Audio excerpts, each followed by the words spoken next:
Story 1. My parents decided I should pay my spoiled sister's bills, so I decided to take every penny from them. I always thought consistency was a virtue. 14 years without missing a single Saturday lunch at my parents' house. 14 years carrying homemade desserts, arriving punctually at 11:30, kissing mom's cheeks, and giving dad a hug. 14 years being the available daughter, the one who always shows up, always remembers birthdays, always says present when called. That Saturday in October, I was holding a Sicilian lemon cheesecake I had made the night before. The same one I always brought when I wanted to impress. Buttery cookie base, creamy topping with that touch of lemon zest that Mom always praised. I had woken up at 6 o'clock in the morning to make the perfect glaze, the kind that shines when light hits it at the right angle. At 31, I had an established routine. I work as a financial manager at a mid-sized company in Denver, Colorado. Recently promoted, actually, something I had barely managed to tell the family before they changed the subject to talk about my younger sister Jennifer's problems. I live alone in a condo on the 23rd floor with a mountain view. I pay my bills on time and have savings that have grown consistently over the years. The family always treated me as the one who solves everything. Car problems? They call me. Need someone to pick up grandparents at the airport? I show up. Financial emergency? Well, I always had a good job, right? I carried this role with a kind of silent pride. I was the one who found solutions, the one who never failed, the one who kept everything running. When I parked in my parents' driveway that Saturday, I was especially excited. I had gotten an incredible discount on mascarpone cheese, and the cheesecake had turned out perfect. I could see through the living room window that everyone was already there. Dad sitting in his brown leather armchair, Mom in the kitchen stirring something on the stove, and Jennifer sprawled on the couch with her phone in hand. As always, I was almost ringing the doorbell when I heard voices coming from the half-open living room window. Not that I intended to eavesdrop. It was just coincidence that I stopped to adjust the plate with the cheesecake and ended up hearing my own name. She always falls for this emergency talk. Was Mom's voice coming from the kitchen? Sarah is really dumb. I froze there on the porch with the cheesecake balanced in my hands. It's not dumbness. It's that she believes we're a real family, Jennifer replied, and I could hear the sarcastic smile in her voice. She still thinks we care about her as a person, not just as an ATM, Dad completed, and they all laughed. Well, at least she has money. I need you guys to help me convince her today. $250,000 isn't little money, but if we do it right. My breathing failed. $250,000? I already thought of a strategy. Mom continued. First, we say we need to renovate the kitchen. You know how she is perfectionist. She'll love to help with that. Then, if it's not enough, we invent a medical emergency. She never questions when it's about health. And if she suspects? Jennifer asked. She won't, Dad answered with certainty. She never questioned anything before. Remember the $35,000 she gave for your emergency last year? Didn't even ask what it was really for. And the $15,000 she lent me for the investment? She signed the check right away. I remembered. Of course I remembered. Jennifer had called crying, saying she had credit card problems and would lose her apartment if she didn't pay immediately. I didn't hesitate. I transferred the money right away. And Dad? He had said he found an incredible investment opportunity but needed initial capital. Just until the end of the month, he had promised. Neither of them had paid me back a single penny. The problem is she's getting smarter, Jennifer said. She asked some strange questions last month about when I was going to pay back. That's why we have to act fast, Mom replied. Before she starts connecting the dots, Dad asked. Connecting what dots? That our dear Jennifer here has a little problem with online games and owes a fortune to the IRS. Mom sighed. And that we're all screwed if she doesn't get this money. My world collapsed. Problems with games? IRS? I always knew Jennifer was irresponsible with money, but this, she'll pay, Jennifer said with a confidence that made me nauseous. She always pays. It's really pathetic, actually. Always trying to prove she's a good daughter, a good sister. As if money could buy love. They laughed again, all three of them. Well, at least she's good for something, Dad said. Couldn't get a husband, didn't give us grandchildren, but at least has a fat bank account. I was shaking. The cheesecake slipped from my hands and splattered on the porch floor, the perfect glaze spreading across the bricks like a yellow and white stain. Did you guys hear something? Mom asked. I backed away from the door in panic, trying not to make noise. My heart was beating so hard I was sure they could hear it. I managed to get to the car without being seen, but my hands were shaking so much it took me 3 attempts to get the key in the ignition. I drove to the nearest mall and sat in the parking lot for 2 hours crying. I sent a message to Mom saying I had an emergency at work and couldn't make it to lunch. She replied with a heart emoji and, "That's okay, honey. We'll see each other next week." Next week, when they would try to convince me to hand over $250,000 to solve my spoiled sister's problems. That night, I couldn't sleep. I stayed awake going over every conversation, every request for help, every loan I had made over the years. I started adding up in my head. $35,000 for Jennifer, $15,000 for Dad, plus $10,000 to fix the roof of the house, $5,000 for Mom's medical emergency. The list seemed endless. More than $100,000, maybe more. All of this over 5 years, always with promises of repayment that never materialized. And now they wanted another $250,000. I wasn't just the available daughter. I was the daughter they kept around to bleed financially when they needed to. I was the pathetic one who believed money could buy love. But while I was there, sitting in the darkness of my apartment, looking at the city lights below, something changed inside me. The pain transformed into something colder, more calculated. I was a financial manager, for God's sake. I knew how to protect assets. I knew how to build walls. And for the first time in my life, I was going to build walls around my own money. Monday morning, I woke up with a clarity I hadn't felt in years. I called the bank as soon as it opened and scheduled a meeting for the same day. No, it wasn't an emergency, I told the attendant. It was strategic planning. During lunch, I was sitting at the bank manager's desk with a handwritten list in front of me. I wanted to move all my money to a new account at a different bank. I wanted to activate security alerts for any movement above $1,000. I wanted to remove anyone who had been added as an emergency contact. "May I ask the reason for these changes?" asked the manager, a middle-aged man in a navy blue suit. "Asset protection," I replied, using the language I knew from work. I identified some vulnerabilities in my financial profile. He nodded as if this were perfectly normal. And maybe it was for people who hadn't spent their entire lives being naive. While he processed the transfers, I took the opportunity to change all my passwords. Bank, credit card, investments, even my Netflix account. Anything my family might have access to was blocked. When I left the bank, I felt like I had come out of a bunker, protected, safe. My phone rang 3 times during the afternoon. Mom, Dad, and Jennifer. I let all the calls go to voicemail. On Tuesday, I sought out my supervisor, Helen, a woman in her 50s who had always treated me with genuine respect. I told her a condensed version of the situation, that I was having family problems and needed guidance on how to protect myself professionally. "Have you thought about moving?" she asked, direct as always. "Not that I want to lose you, but sometimes physical distance is the only thing that works with toxic family." "Move where?" "Well, it happens that our Seattle branch is looking for someone exactly at your level. Same position, salary 15% higher." And she smiled. "It's 3 hours by plane from Denver." Seattle. I had never seriously considered moving, but the idea seemed incredibly attractive at that moment. "Would you talk to them for me?" I asked.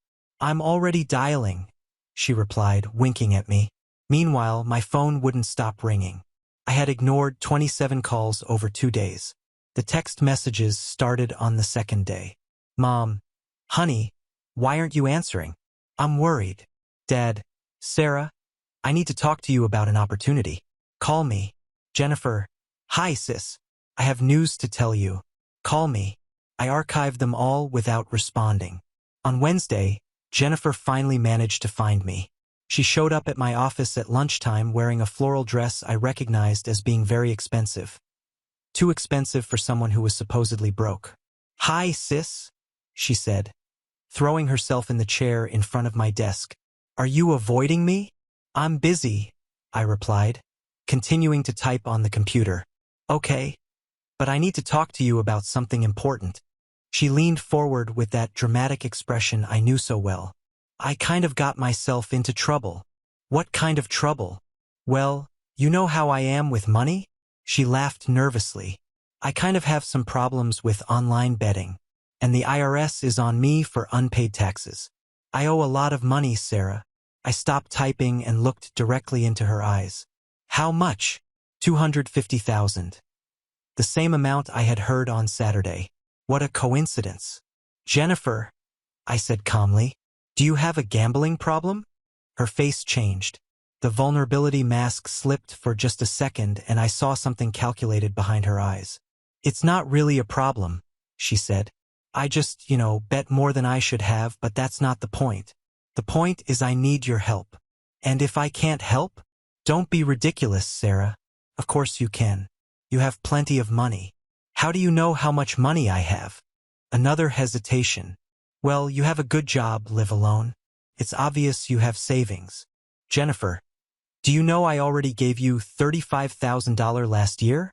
"That was different." "Different how?" It was a loan. I'm going to pay it back."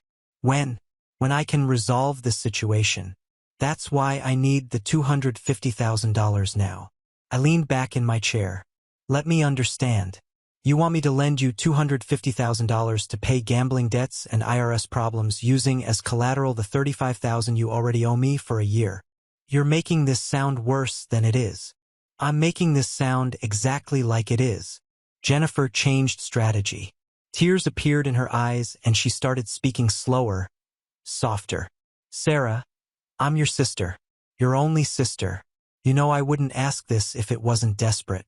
I could go to prison. Maybe you should have thought about that before creating federal problems."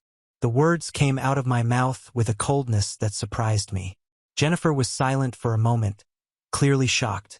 "You're not being serious." "I'm completely serious. But you always help me. You always help the family." "I always helped the family." Past tense.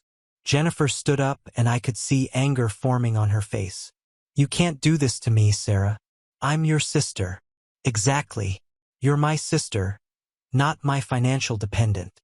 Wait until Mom and Dad know how selfish you're being. They already know." "Know what?" "That you owe $250,000. That you guys plan to manipulate me to get this money. That you think I'm dumb and pathetic."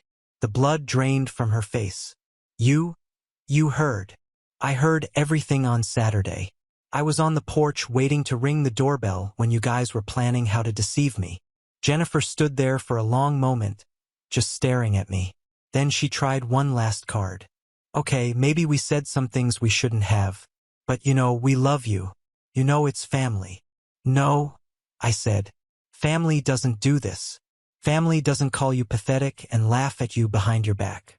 Family doesn't plan to manipulate you to get $250,000. Sarah, please. You can leave now, Jennifer. And you can tell Mom and Dad I won't be coming to Saturday lunches anymore." She left, slamming the door. I should have felt guilty, but all I felt was relief. On Thursday, Mom showed up at my office. She was dressed in that blue coat she always wore when she wanted to look respectable, and her eyes were red. She had clearly been crying. "Sarah, honey," she said as soon as she entered. "We need to talk." "About what?" "About Jennifer? About family? About what you're doing." "What am I doing?" "Abandoning your sister when she needs you most." I looked at her for a long moment. This woman had given birth to me, raised me, taught me to walk and talk.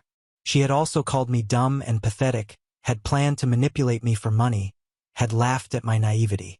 "Mom," I said, "did you guys think I was dumb enough to fall for the kitchen renovation story?" Her face collapsed.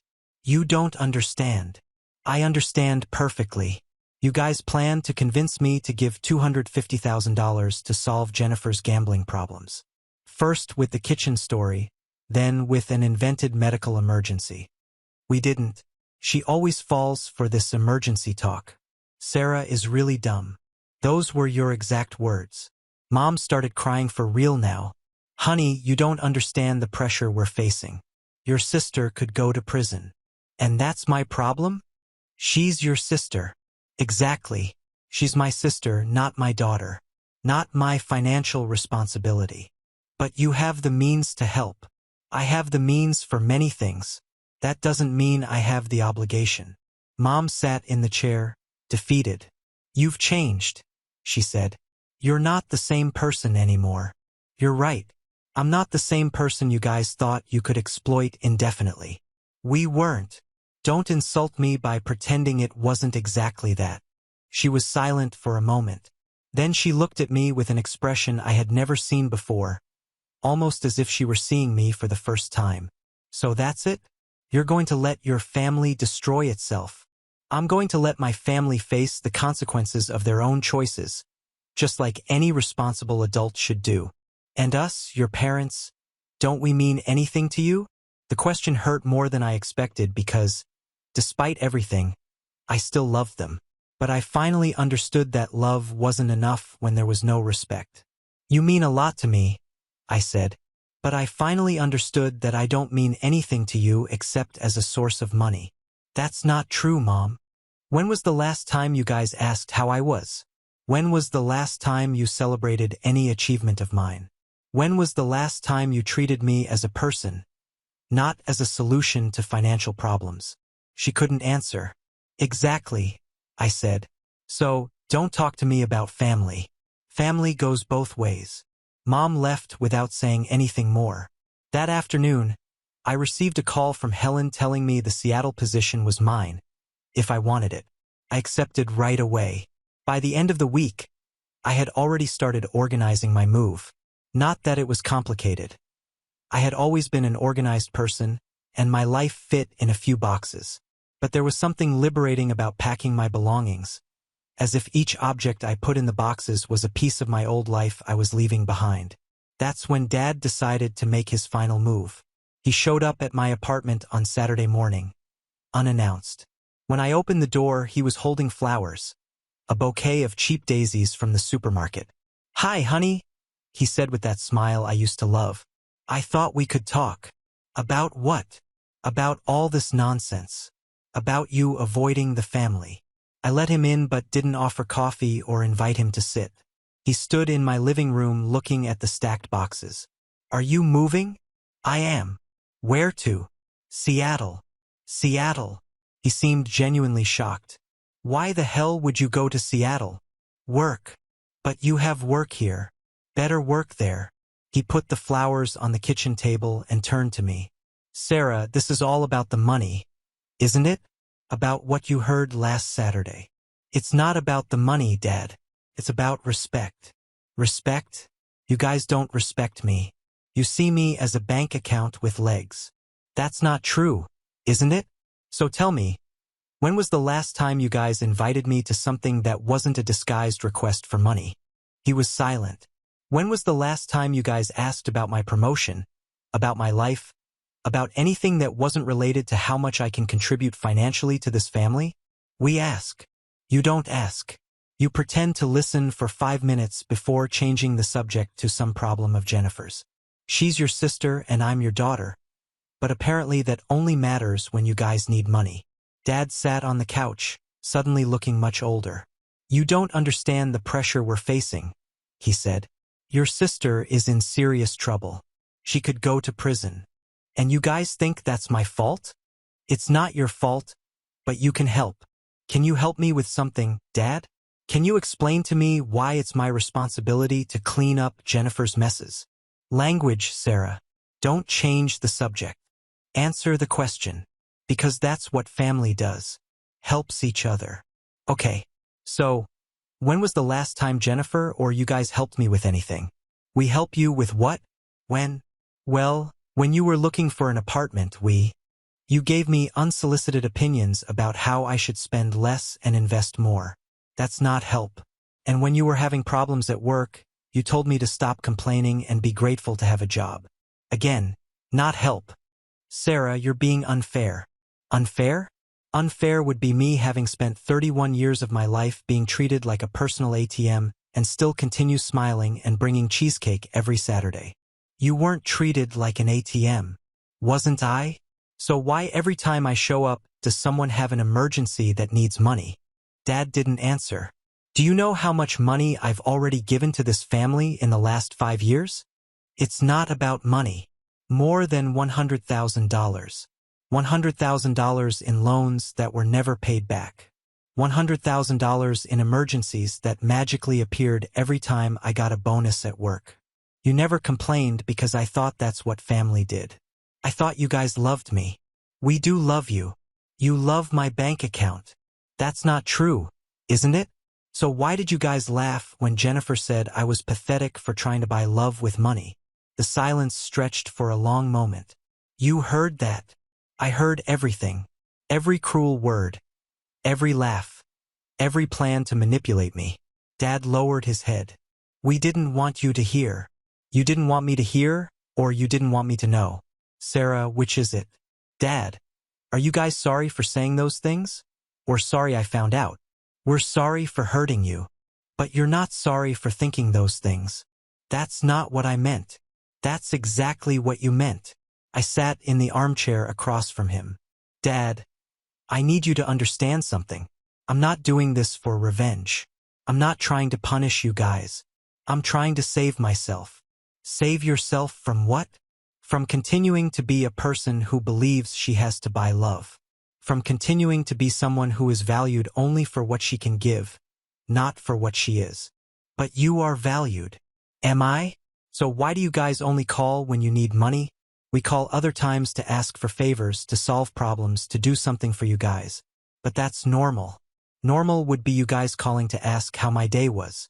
Normal would be you guys remembering my birthday without me having to remind you.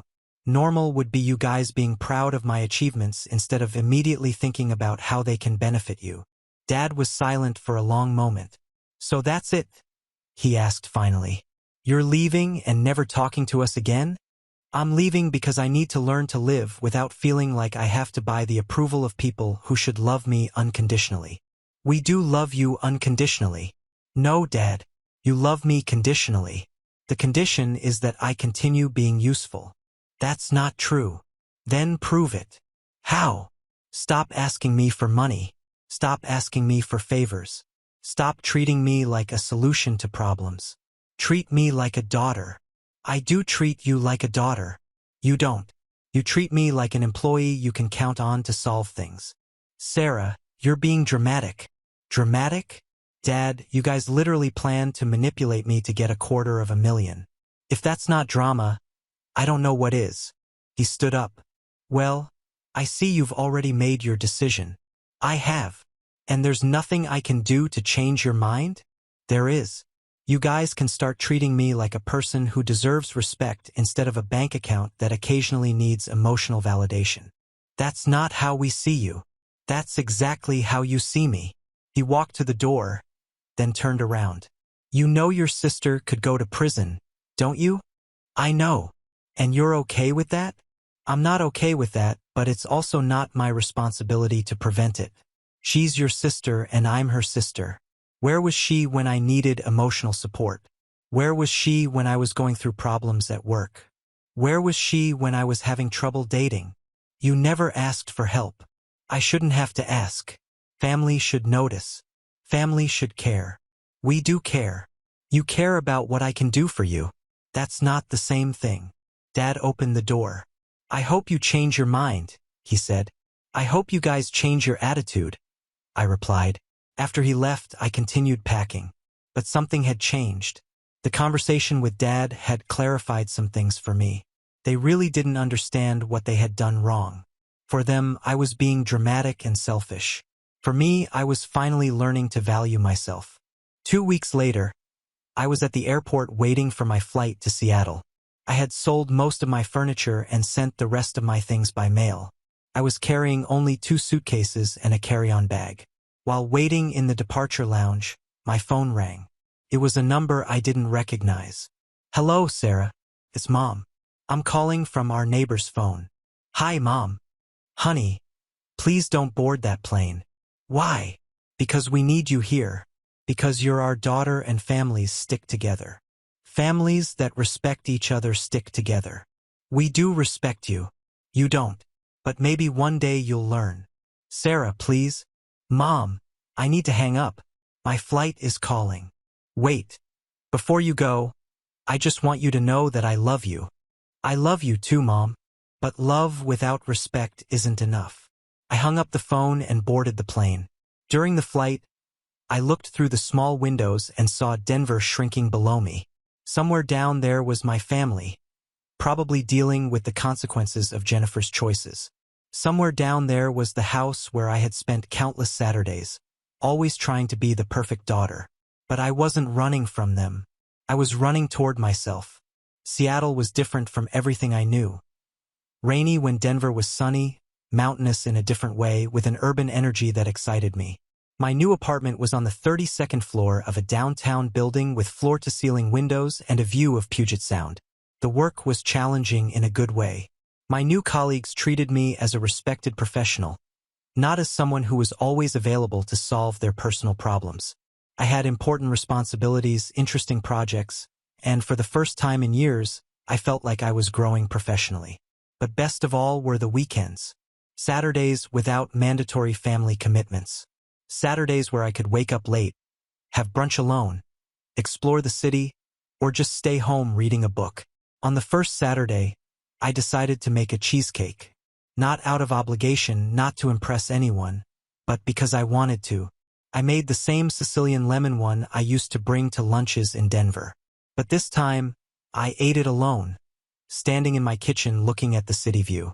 Tasted like freedom. After 3 months in Seattle, I started receiving updates about my family through my cousin Rachel, who lived in Phoenix. Apparently, things weren't going well. Jennifer had tried to borrow money from other relatives, but everyone had already heard about her gambling problems. No one wanted to lend. She had tried to sell some things, but didn't have much of value. The deadline with the IRS was approaching. Mom and Dad had tried to get a loan using the house as collateral, but were denied due to bad credit history. Apparently, it wasn't the first time they had financial problems. They're saying it's all your fault, Rachel told me during a call. That you abandoned the family when they needed you most. And what do you think about that? I think you did the right thing. I always thought it was strange how they always turned to you to solve financial problems. Did you know, Sarah? Everyone in the family knew. They weren't discreet about it. They always talked about how you had a good job and could help with emergencies. And no one ever said anything? It wasn't our business. And you never seemed to mind because I didn't understand what was happening. Well, at least now you understand. 6 months after the move, Rachel called me with more serious news. Jennifer was arrested, she said without beating around the bush. What? IRS tax evasion. She's going to be federally prosecuted. I sat in my armchair looking at the sound outside. I felt a strange mixture of emotions. Sadness, relief, and something that could have been guilt if I didn't know there was nothing I could have done to prevent this. And Mom and Dad? Devastated. They're trying to get money for a good lawyer, but, they don't have it. Did they try to sell the house? Yes, but they owe more than it's worth. Double mortgage, apparently. Double mortgage. They took a second mortgage a few years ago to cover other debts of Jennifer's. You didn't know? I didn't know. Another thing they had hidden from me. Rachel, can I ask you something? Sure. Do you think I should do something? Like what? Help with the lawyer? Lend money for Sarah? Rachel interrupted me. Can I be brutally honest with you, please? You've already given them more money than they deserve. You've already sacrificed more of your own happiness and financial stability than any daughter should. And even so, even after all this, they continued treating you like a money-making machine. But she's my sister and you're her sister. Where was she when you were being treated as the family's personal bank? Where was she defending you? You're right. Jennifer created these problems alone. Your parents allowed and even facilitated her behavior. None of you are responsible for cleaning up this mess. But what if she goes to prison? Then she goes to prison. And maybe finally she'll learn that actions have consequences. After that conversation, I made a decision. I wrote a letter to my parents. Not a cruel or vindictive letter, but a letter explaining my position clearly and calmly. Dear Mom and Dad, I began. I heard about Jennifer's situation and imagine you're going through a very difficult time. I want you to know this saddens me deeply, but I also want you to understand why I cannot and will not help financially. I explained how years of being treated as a solution to financial problems had affected me, how discovering they planned to manipulate me had broken my trust, and how I needed to learn to be valued for who I was, not for what I could give. I love you, I finished the letter. But love doesn't mean accepting being disrespected indefinitely. When you're ready to treat me as a daughter instead of as a source of money, I'll be here. Until then, I need to take care of myself. I sent the letter and received no response. A year after the move, Jennifer was sentenced to 2 years in federal prison. My parents lost the house and moved to a small apartment in a cheaper neighborhood. Rachel told me these updates, but they seemed increasingly distant from my new life because I had a new life. A life where my weekends were mine. A life where my money was mine. A life where I was valued for my work, my personality, my intelligence, not for my ability to solve other people's financial problems. I had made real friends. Coworkers who invited me to dinner because they enjoyed my company, not because they needed something. Neighbors who stopped to chat in the elevator because they were genuinely interested in how I was doing.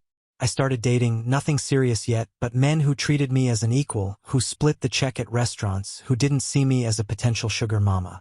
And every Saturday I made cheesecake, sometimes to share with friends, sometimes just for me, but always because I wanted to, never because it was expected. 2 years after the move, I received an unexpected call. It was Mom. "Hi, honey," said the familiar voice, but more fragile than I remembered. "Hi, Mom. How are you?" "I'm well. And you guys?" "We're surviving. Jennifer gets out of prison next month." "That's good. Sarah, I wanted to call you because I finally understand." "Understand what?" "Why you left. Why you stopped helping us. I understand now." "What made you understand?" "These 2 years without you. These 2 years having to deal with everything alone. I realized we never learned to be a real family because we always had you to solve everything." "Mom, no. Let me finish. I realized we treated you badly, that we used you, that we never valued you the way you deserve." I was silent, not knowing what to say. "I'm not calling to ask for money," she continued. "I'm not calling to ask for help. I'm calling to apologize." "Thank you," I said simply, "and to tell you that I love you. Really, not because you always solved our problems, but because you're my daughter, and I should have shown you that much sooner. I love you too, Mom. Could you ever forgive us?" "Mom, I forgave you guys a long time ago. Not for you, but for me. Forgiving doesn't mean forgetting or going back. It means letting the anger go. And does it mean that maybe one day we could have a relationship again? Maybe, but it would be a different relationship. A relationship where I'm respected. A relationship where I'm not expected to solve financial problems. A relationship where I'm valued for who I am. I would like that very much. I would too. Can I call you from time to time just to know how you are?" "You can. But Mom, if any call is about money or problems, I'll hang up and I won't answer the next ones." "I understand. And I won't come to Denver for holidays anymore. If you guys want to see me, you'll have to come here." "That's fine. And if Jennifer wants to talk to me when she gets out of prison, she'll have to apologize to me first. Real apologies. Not the kind of apology that's actually a disguised request for help. I'll talk to her. Don't talk to her for me. Don't let her. Make her make her own decisions." "Okay." After I hung up, I sat on my balcony looking at the sound. Seattle's sky was doing that thing it does, changing from gray to blue to something almost golden, all in a matter of minutes. I didn't know if Mom was being sincere or if this was just another strategy. I didn't know if our relationship could be fixed or if I wanted it to be, but I knew one thing. I had learned to live without them. I had learned to value myself, and that by itself was worth every difficult moment of the last 2 years. 6 months later, Jennifer sent me a letter. A handwritten letter, not typed, which surprised me. Sarah, it began. I know I have no right to expect you to read this, but I needed to try. She explained how prison had changed her, how she had stopped gambling, had no choice, obviously, and how that had given her clarity about how much she had lost because of the addiction, how she had thought about our relationship and realized how badly she had treated me. I was always jealous of you, she wrote. You were always the responsible daughter, the one who had everything together, the one who always solved everything. And instead of admiring that, I resented it. I resented that you were everything I couldn't be.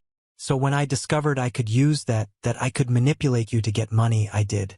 And I convinced myself it was okay because you could afford it and because family helps family. But what I was really doing was punishing you for being better than me, and that's unforgivable. She didn't ask for money in the letter, didn't ask for help, didn't even ask me to respond. She just apologized. I don't expect your forgiveness, the letter ended. I just wanted you to know that I finally understand what I did and that I'm sorry. Really sorry. I kept the letter in a drawer and didn't respond. Not because I was angry, but because I wasn't ready. And maybe I never would be. And that was okay.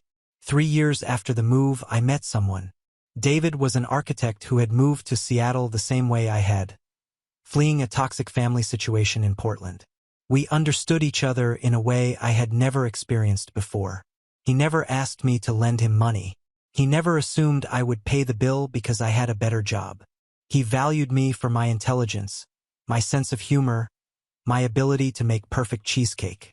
On our first Thanksgiving together, we made our own dinner instead of visiting our families. It was the first Thanksgiving of my life where I didn't feel guilty for not being somewhere else. Do you miss them? David asked me while we washed dishes. I miss the idea of them, I replied. I miss the family I thought we had, but I don't miss the actual dynamic. That makes sense. And you? Same thing. I miss having a functional family, but I don't miss my dysfunctional family. Maybe we can make our own functional family. I said I would love that. For years after the move, Mom came to visit me in Seattle. It was strange to see her in my space, in my apartment, in my new life. She seemed smaller than I remembered, more fragile. But she didn't ask for money. She didn't mention problems. She just wanted to know about my life. You seem happy, she said while we had coffee on my balcony. I am happy. I remember when you were little. You always seemed to be trying to make everyone happy. Always trying to be the perfect daughter. I still try to make people happy, but now I include myself on that list. I should have taught you that.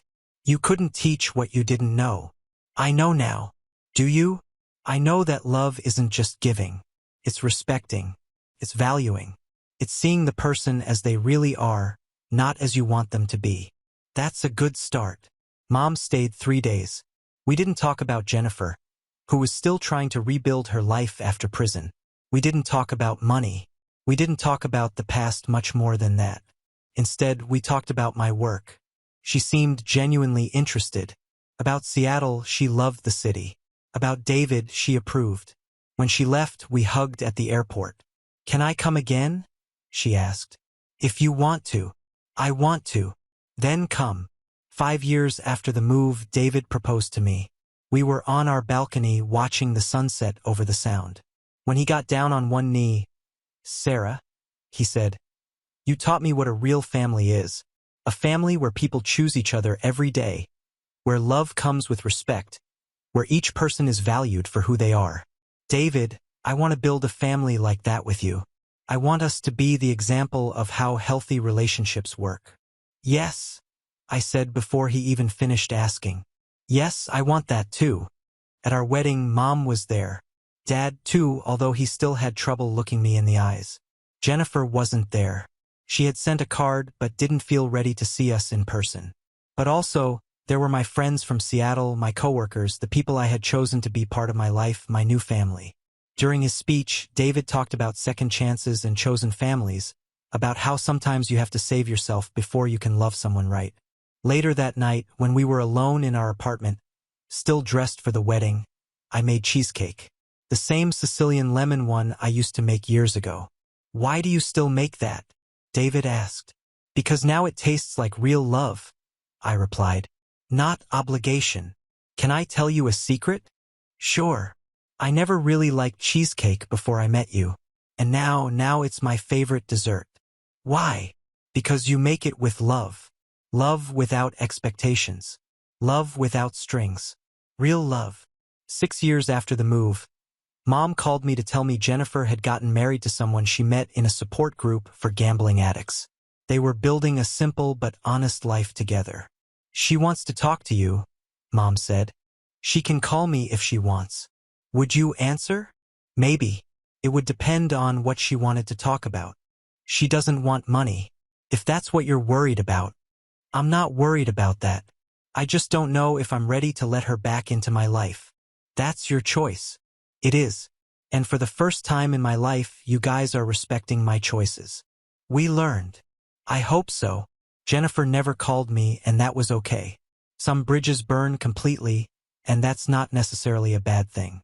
7 years after the move, David and I had our first daughter, a girl we named Emma. When she was born, I held her in my arms and promised her she would never be treated like I was treated, that her value would never be measured by what she could give to other people, that she would be loved unconditionally, respected always, and valued for exactly who she was. She's perfect, Mom said when she came to meet her granddaughter. She is. You're going to be an incredible mother. I'm going to try. You're going to be better than I was, Mom. No, it's true. You already are. You learned to value yourself. You can teach her that. Mom was right. I could teach Emma things no one had taught me. How to set boundaries, how to recognize manipulation, how to value herself, how to love without losing herself. 8 years after the move, I was making cheesecake on a Saturday morning when Emma, now 1 year old, was playing on the kitchen floor. David was reading the newspaper at the kitchen table. Mommy, why do you always make cheesecake on Saturdays? Emma asked. She had started talking early. Because I like to, I replied simply. But why do you like to? Because it reminds me that I can make beautiful things just because I want to. Not because someone expects it.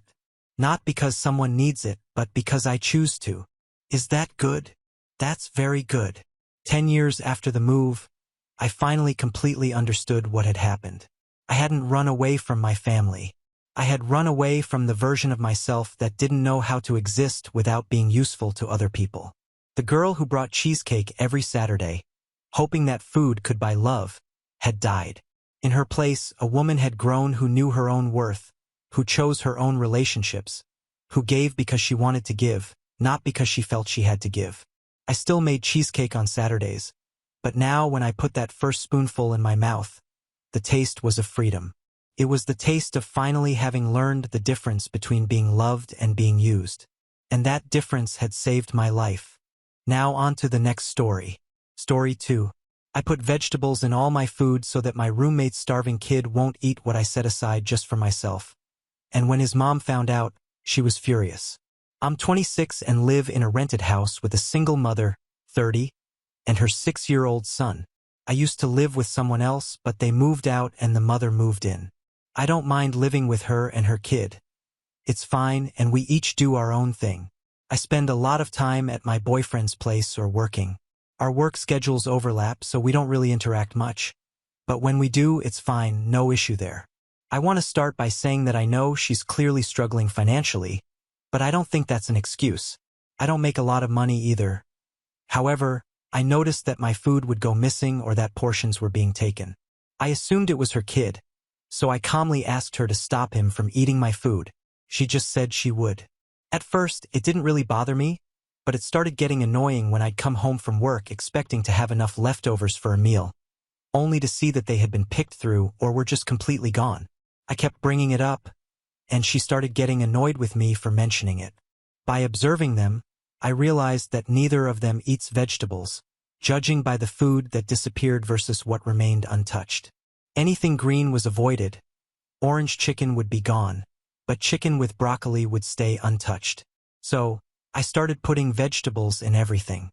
I find vegetables delicious, and anything green or not a potato wouldn't get eaten, so if I mix some bell peppers into my food, it would be safe. I already make big portions of vegetables pretty often, so I just started putting them in everything I eat. If I had leftover meat and mashed potatoes, I'd pour green beans into them and mix it up. If I had leftover cheesy bacon fries, I'd throw broccoli on top and mix it in. Usually, my homemade meals already had vegetables, but I made sure absolutely everything did. I made a big pot of mac and cheese, the kids' favorite food, and added roasted Brussels sprouts. To me, that's delicious. Plus, I'm eating more vegetables, so it's a win-win. She had already seemed annoyed, but one day we were all home when I made the mac and cheese.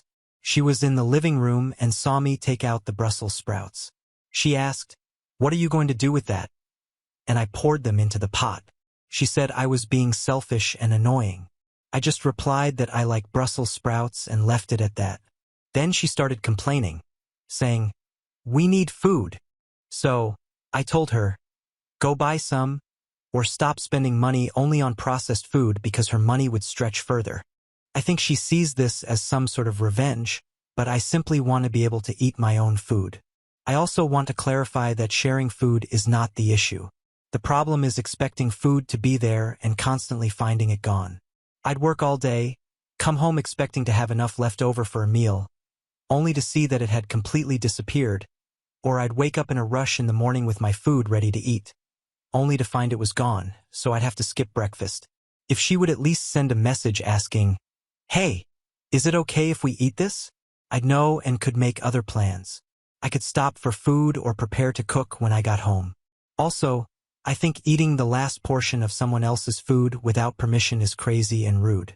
If someone makes a big pot of food and you ask for a serving, fine, but if someone made something and there's only one serving left and you eat it without asking, that's just downright evil.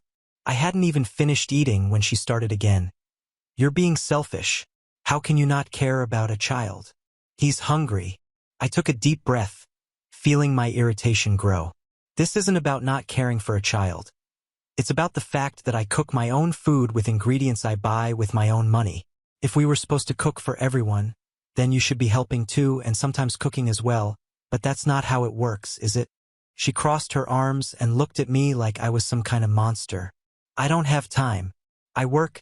I take care of him. I do my best. I work too. I have my own responsibilities, and no matter how much you try to act like the victim, at the end of the day, I'm the only one cooking and getting my food stolen." She opened her mouth to say something but hesitated. Maybe because deep down she knew I was right. "It's not fair that he goes hungry." I let out a bitter laugh. "Hungry? He's not going hungry. You buy food, just not real food. I see the bags of chips, the sodas, the frozen pizzas. The problem isn't that he doesn't have anything to eat. It's that he prefers my food because your food is good. And why am I supposed to be the one feeding him?" She had no answer. We just stood there staring at each other in intense silence. My blood was boiling. She wanted me to be her kid's unofficial caretaker, to become the house cook without even asking if I was okay with it. "If you're struggling financially," I continued, "I get it, but that doesn't justify taking my food without asking. I already told you I talked to him. You said that, but it hasn't changed anything because it keeps happening." She huffed, stood up abruptly, and stormed out of the kitchen. A second later, her bedroom door slammed shut, echoing through the house. I sighed, a bitter taste in my mouth. This wasn't going to end well. I got home after a long day at work, already looking forward to the dinner I had left in the fridge. I had prepared something simple but tasty enough to last at least another meal, but when I opened the fridge, my stomach dropped. My food was gone. I looked around, hoping I had just misplaced it. Then, when I turned toward the trash can, my heart started pounding. There it was, tossed in with the garbage, the containers still smeared with the remains of what should have been my dinner. My blood boiled. "What the hell happened to my food?" I asked, my voice already sharp with anger. My roommate appeared in the doorway, looking like she had been expecting this moment. "There are maggots in it," she said, as if it was the most obvious thing in the world. I went to get some water and saw one on the edge of the container. A fly must have laid eggs through the hole in the lid. It didn't seem safe, so I threw it away. I stood there in silence for a moment. That had never happened before. Maggots, fly eggs? Just the thought of it made me nauseous. I sighed, pushing my anger aside. Well, thanks, I guess. She nodded like she had done me a favor. I was still uneasy about it, but I didn't want to be irrational. If there really were maggots, then she did the right thing. But the next day, everything changed. That evening, I took my time preparing a special meal. I splurged on better ingredients, made something more elaborate. Something actually worth looking forward to. High-quality meat, fresh seasonings, a touch of wine in the recipe, and of course, vegetables. I made sure to add plenty of them, confident that this would keep anyone else from touching it. I stored everything in the fridge, feeling proud of the meal I had made. I was already looking forward to it, but when I got home that night and opened the fridge again, my food was gone. My chest burned with rage as I opened the trash can and, once again, saw my container dumped inside, this time still full. My entire dinner wasted. The delicious smell of the food mixed with the stench of garbage only made my fury worse. My hands trembled. I went straight to her room and banged on the door. No patience left. She opened it, already looking like she knew why I was there. What now? What now? I repeated, incredulous. You threw away my food again. She shrugged, completely unfazed. I saw another maggot. Must have been the same thing as yesterday. I froze for a moment, trying to process what I had just heard. Again, on the exact night, I decided to cook a more expensive meal. Well, I was just trying to help. If you want to eat food full of bugs, that's your problem. That was it. You're lying. Her expression hardened. What? You're lying. My blood was boiling. You threw it away because you didn't want me to eat it, because it had vegetables, because I made something better for myself and you just couldn't stand it. She scoffed, but for a split second, I saw hesitation in her eyes. Oh, come on, you're being paranoid. Then show me. She frowned. What? Show me the maggot. You always throw it away immediately. Never show me anything. Prove to me that it was rotten. She hesitated. That silence was all the proof I needed. My stomach twisted with rage. I couldn't believe it. It wasn't enough that she let her kid eat my food without asking. Now she was outright throwing it away just so I couldn't have it. I clenched my fists, taking a deep breath to stop myself from exploding right then and there. I pay for that food. I take the time to cook, to plan my meals so I have something decent to eat after work, and you just decide I don't get to eat. She rolled her eyes, annoyed. Just buy something else. I stared at her, feeling my anger rise to a level I hadn't reached before. She crossed her arms, clearly thinking I wasn't going to do anything about it, but she was wrong, because this was the last straw. I couldn't look at her without feeling pure disgust. That day, after she shrugged as if she had the right to throw my food away and told me to just buy something else, I knew I was done. I wasn't going to keep living like this, playing the role of an unpaid chef for her and her kid while she acted like I owed her something. She had crossed a line. That night, I lay in bed unable to sleep, thinking about every ridiculous thing I had put up with in that house. From the moment I first noticed my food going missing to the excuses, the way she tried to guilt-trip me, and finally the peak of it all, throwing my food in the trash without a second thought. It was obvious she wasn't going to stop. If I stayed, she'd just keep acting the same way, expecting me to roll over and accept it, but I'm not that kind of person. So the next morning, I made my decision. Before heading to work, I stopped by the property management office to talk directly with the landlord. I knew the lease was in my name and that she was only living there because I let her move in when my old roommate left. She had never signed anything. I explained the situation briefly, keeping it simple. I just told him that living there had become unbearable and I wanted to terminate the lease. The landlord, an older man who was all business, listened carefully and asked a few questions about notice periods and formalities. Luckily, I had enough time left on my lease to leave without any problems, so he approved my request. And then he said something that made me smile inside. If she wanted to stay, she'd have to sign a new lease and cover the rent on her own. That was all I needed to hear. With that settled, I started making plans to move out. I found a small apartment closer to work. It was a bit more expensive, but every penny was worth it to never have to deal with that parasite again. In the meantime, I acted as if nothing had changed. I didn't want her to suspect anything, but the day I started packing, she noticed. "What you doing?" she asked, standing at my bedroom door, staring at the boxes and bags. "Packing my stuff. I'm moving out." Her expression shifted instantly. What? What do you mean moving out?" I kept folding my clothes, not even looking at her. "Exactly that. I'm done with this ridiculous situation, so I'm leaving." She let out a dry laugh, crossing her arms. "And you think you can just leave like that?" I finally looked at her. "I can and I will. I already spoke to the landlord. The lease was under my name, so I canceled it. If you want to stay, you'll have to sign a new contract and pay the rent yourself." The color drained from her face. "You can't do this." "I just did." She blinked, clearly trying to process what was happening. "And how do you expect me to pay this rent alone?" "Not my problem." "You're such an..." she yelled, furious. "You're really going to leave me here with a kid and nowhere to go? I never forced you to move in here. You came because you wanted to.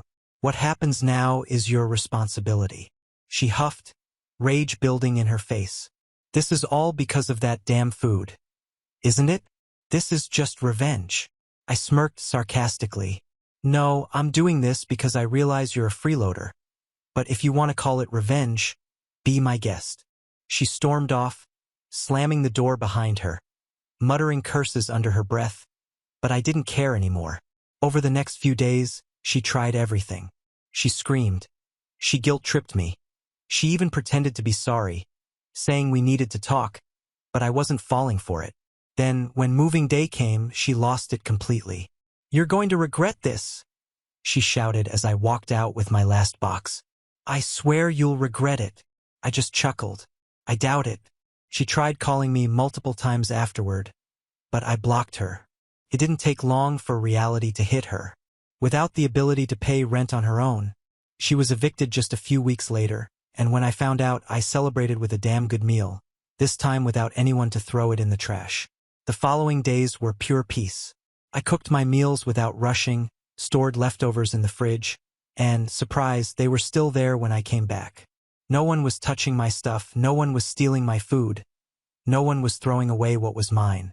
For the first time in a long while, I felt like I had full control over my own home. The sense of freedom was incredible. I could cook full meals without having to hide them, buy better ingredients without worrying they'd go to waste. I even invested in some higher quality kitchen tools. I was comfortable, relaxed, living the way any person should, until the messages started. At first, I thought it was just a coincidence. I got a notification from an unknown number. "You're a monster. How could you abandon a mother and her child like that?" I frowned, deleted the message without thinking too much about it. But then another one came in. "Be a real man. A real man wouldn't let a child go without food. You selfish piece of..." Then another and another. Suddenly, my phone was flooded with messages, some from unknown numbers, others from fake profiles on Instagram and Facebook. Some were straight-up insults, others were guilt trips. That's when I realized they were her friends. It didn't take long for one of them to make it clear. "She's living on favors now, struggling because you were so cruel and selfish. You could have been a real man and helped her until she got back on her feet. But no, you chose to be a childish little brat." I actually laughed when I read that. I grabbed my phone and typed a reply. "I'm not her father, and I sure as hell am not the father of her kid. What happens to her now is not my problem." The response came almost immediately. "You have no heart. Who abandons a mother and a child like that? Especially after sharing a home with her." "She didn't share anything," I wrote back. "She just used the space I paid for and took advantage of the fact that I cooked. If you care so much, why don't you let her move into your place?" Silence. But more messages kept coming. People I didn't even know were calling me heartless, selfish, cruel. Some were trying to give me life lessons. "You may not be the father, but a real man protects those in need. Life goes in circles. One day you'll need help and no one will be there for you. The least you could have done was keep paying rent until she got back on her feet." Pathetic. I blocked them one by one, But the best part, she finally tried reaching out herself. After being evicted, after sending her friends to harass me, she finally decided to text me, and when I read her message, I realized she genuinely believed I was responsible for fixing her problems. "You ruined me. You put me in this situation. I hope you're proud of yourself. You threw me and my son onto the streets without a second thought, all for revenge. You got what you wanted, to see me at my lowest. Now tell me, are you happy?" I felt a mix of irritation and amusement. I typed back coldly, "All I did was leave a house where my food was being stolen and thrown away. You put yourself in this situation. I just stopped paying for your life. Good luck. Sent. Blocked." I thought the story was over when I moved out, but apparently some people think that just because a man is living alone, he automatically has to take responsibility for a woman and her child, even when he has nothing to do with them. But I didn't care. My food was still in my fridge, my home was clean and peaceful, and finally, my life was mine alone. I thought everything was finally over.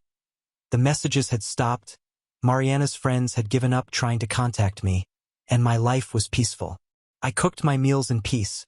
My things stayed exactly where I left them, and no one was harassing me or trying to guilt-trip me into supporting a woman who was never my responsibility. I thought it was all behind me, but I was wrong. The worst was yet to come. It was a normal morning. I had just woken up and was making coffee when I heard knocking at the door. I wasn't expecting anyone, maybe a delivery or a neighbor, but when I opened the door, I saw a man in a suit holding a thick envelope, his face too serious for this to be good news. "Are you Lucas Ramirez?" he asked, his tone professional and direct. "Yeah, that's me." He handed me the envelope. "You're being officially served." My mind went blank. Served? What the hell? I grabbed the envelope, flipping it open with growing unease, and the moment I saw the name of the plaintiff, my stomach dropped. It was Mariana. I tore through the papers, my heart pounding as I skimmed the first few lines. Petition for emotional child support. Plaintiff, Mariana Torres. Beneficiary, Matias Torres, minor. My hands clenched, the pages shaking with anger. Mariana was suing me for child support. Her reasoning? She claimed that Matias, her son, had formed a strong emotional bond with me and was now suffering emotional distress due to my absence. That because I had been a father figure to him, I was now legally obligated to provide financial support. I felt like my brain short-circuited. "This is insane," I muttered, my blood boiling. The court officer let out a tired sigh, like he had seen this situation 100 times before. "I just deliver the documents, Mr. Ramirez. If you want to contest the claim, your attorney will handle it. The first hearing has already been scheduled." My head was spinning. I wanted to yell, to curse, to ask how in the world this was even possible, but I knew the guy was just doing his job. I took the papers and shut the door without another word. I dropped onto the couch, flipping through the pages again and again, trying to make sense of the insanity in front of me. Yes, I had lived in the same house as the kid, but that never meant I was his father. I never acted like a stepdad, never took on any responsibility for him. I cooked for myself and he ate because his mother let him, and now because of that I was supposed to pay child support? The more I read, the angrier I got. Mariana was claiming that Matias had been emotionally damaged since I left, that he asked about me, that he felt abandoned, that I had assumed a paternal role in the home, and therefore had a legal duty to continue providing for him. This was absolute insanity. The worst part? As ridiculous as it sounded, these types of cases existed. I had heard stories of judges ruling in favor of women in emotional child support cases, forcing men to pay for kids that weren't even biologically theirs, simply because they had spent time with them. My mind was in shock. I never wanted to be involved with this woman. I had never done anything other than let her move into the home that I was paying for, and now, because I had opened my doors to the wrong person, I was being dragged into a legal battle over something that should never have been my problem. A lump formed in my throat. A mix of rage, frustration, and disbelief hit me all at once. All of this was happening because I had once tried to be a good person, and now I understood with absolute clarity that this was the biggest mistake of my life. The day of the hearing arrived faster than I expected. I knew the system often favored mothers, and I was sure Mariana had already prepared to play the victim. I could already picture her walking into the courtroom with that helpless, pitiful demeanor, using her son as the central piece in the play she had staged. And that's exactly what happened. When I entered the courtroom, I saw Mariana sitting next to her lawyer. She was dressed modestly, slouching slightly as if she were the most miserable person in the world. A perfect actress. On the other side, I sat next to my lawyer, trying to remain calm. But as soon as I looked forward and saw Matthias, her son, everything became clear. The kid looked coached. He glanced at me with uncertainty, as if trying to remember what he was supposed to say. The judge presiding over the case was Judge Camila Rodriguez, and judging by her sharp, no-nonsense expression, I could tell she wasn't easily swayed by emotional theatrics. The hearing began. Mariana's lawyer stood up and started with his argument. He twisted the whole story, painting me as a father figure in Matthias's life, claiming that my sudden departure had left the child emotionally devastated, and that I had a moral and financial obligation to continue supporting him. But the part that made me angriest was when he stated that I took care of and fed the boy as if I had willingly taken on the role of his provider. I almost laughed at the audacity. After his long and overly dramatic speech, Mariana spoke. Her voice was heavy with emotion, her eyes slightly watery, and she held her son's hand as if shielding him from some great villain. Matthias asks about his daddy every night. He misses him, Your Honor. My child is suffering, and I just want justice for him. Daddy? She was really pushing this narrative. I was about to speak when Matthias, in the pure innocence of a child, turned to her and asked, Mommy? Who was I supposed to call Daddy? The silence in the room was deafening. Even Mariana's lawyer widened his eyes in shock. Mariana turned pale. The judge, who had been patiently listening up until that moment, tilted her head and raised an eyebrow. Ms. Mariana, care to explain that? Mariana let out a nervous laugh, trying to downplay it. Oh, you know kids, they get confused. He's always seen Mr. Lucas as a father figure, so it's normal for him to have doubts. But the damage was already done. The judge turned to the child, her tone much softer. Sweetheart, can I ask you something? Matthias looked at his mother, who shot him a warning glare. But like any child, he simply blurted out the truth. Did you take food from Uncle Lucas, my dear? Mariana squeezed his arm, but Matthias, without understanding what was happening, innocently answered, Yes, Mommy always told me to because his food was yummy. Mariana completely froze. I saw my lawyer struggling not to laugh, and the judge leaned forward with interest. Miss Mariana, do you have anything to say about that? Mariana tried to argue, shaking her head. That's just a child talking, Your Honor. He doesn't understand what he's saying. The judge held up her hand, cutting her off. Mr. Lucas, how long did you live with Miss Mariana? Less than a year, Your Honor. The judge's eyes widened slightly. Less than a year? And Ms. Mariana believes that's enough time to establish a parental bond that warrants financial support. Mariana's lawyer, sensing that the case was crumbling, tried to intervene. Your Honor, the length of time doesn't necessarily negate the emotional impact on the child. But the judge raised a hand, silencing him. Yes, it does. We're not talking about a stepfather who raised a child for years. We're talking about a man who simply shared a living space with Ms. Mariana for a short period without any legal or emotional obligation toward Matthias. She turned toward Mariana, her expression now completely stern. From what I've gathered today, you not only allowed but encouraged your child to take advantage of Mr. Lucas's food, despite him having no responsibility toward him, and now you come to this court attempting to extort money from him. Mariana opened her mouth, but nothing came out. The judge shuffled the documents in front of her and sighed. This is a complete waste of the court's time. She turned toward me. Mr. Lucas, you're completely cleared of this claim. The ruling is in your favor. For a moment, I felt like a massive weight had been lifted off my shoulders. I had won. But then the judge did something no one expected. She turned toward Mariana and picked up another document. Considering the clear attempt to manipulate the legal system and waste this court's time, along with the fact that Mr. Lucas had to spend money and resources to defend himself against this baseless claim. I'm issuing a fine against Ms. Mariana. Mariana's eyes nearly popped out of her head. What? You'll compensate Mr. Lucas for emotional distress and cover all legal fees. The impact was immediate. Her lawyer tried to appeal, but the judge ignored him. Mariana burst into tears, but the judge wasn't moved in the slightest. Case dismissed. The relief that washed over me was overwhelming.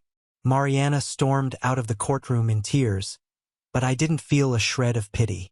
From that day forward, she never tried to approach me again, never attempted to contact me, and after everything that happened, I walked away with one invaluable lesson. Never open your doors to someone who doesn't deserve them. I've never been the type of person to hold grudges.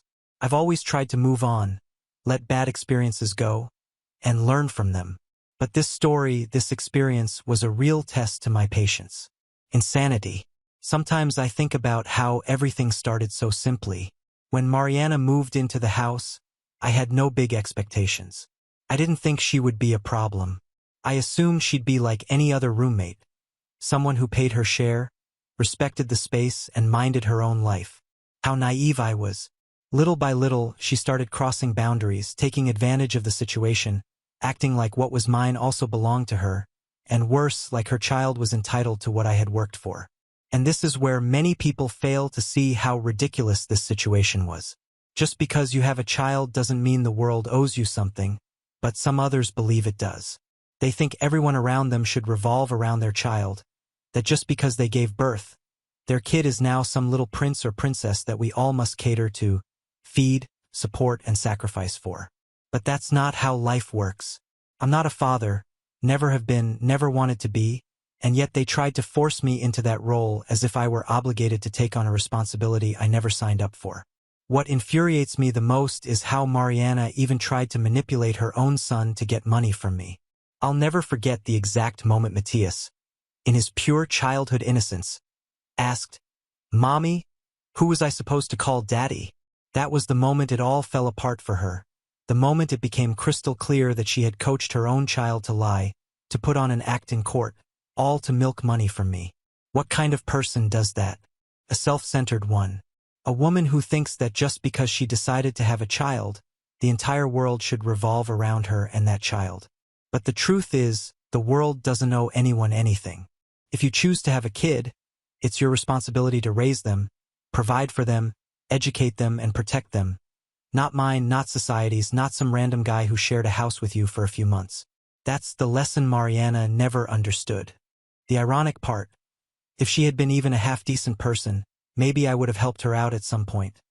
Not financially, but maybe with a favor here and there, like any roommate would. But she chose manipulation, guilt-tripping, and exploitation, and in the end, she paid the price. And me? How'd I end up after all this? At first, I was furious.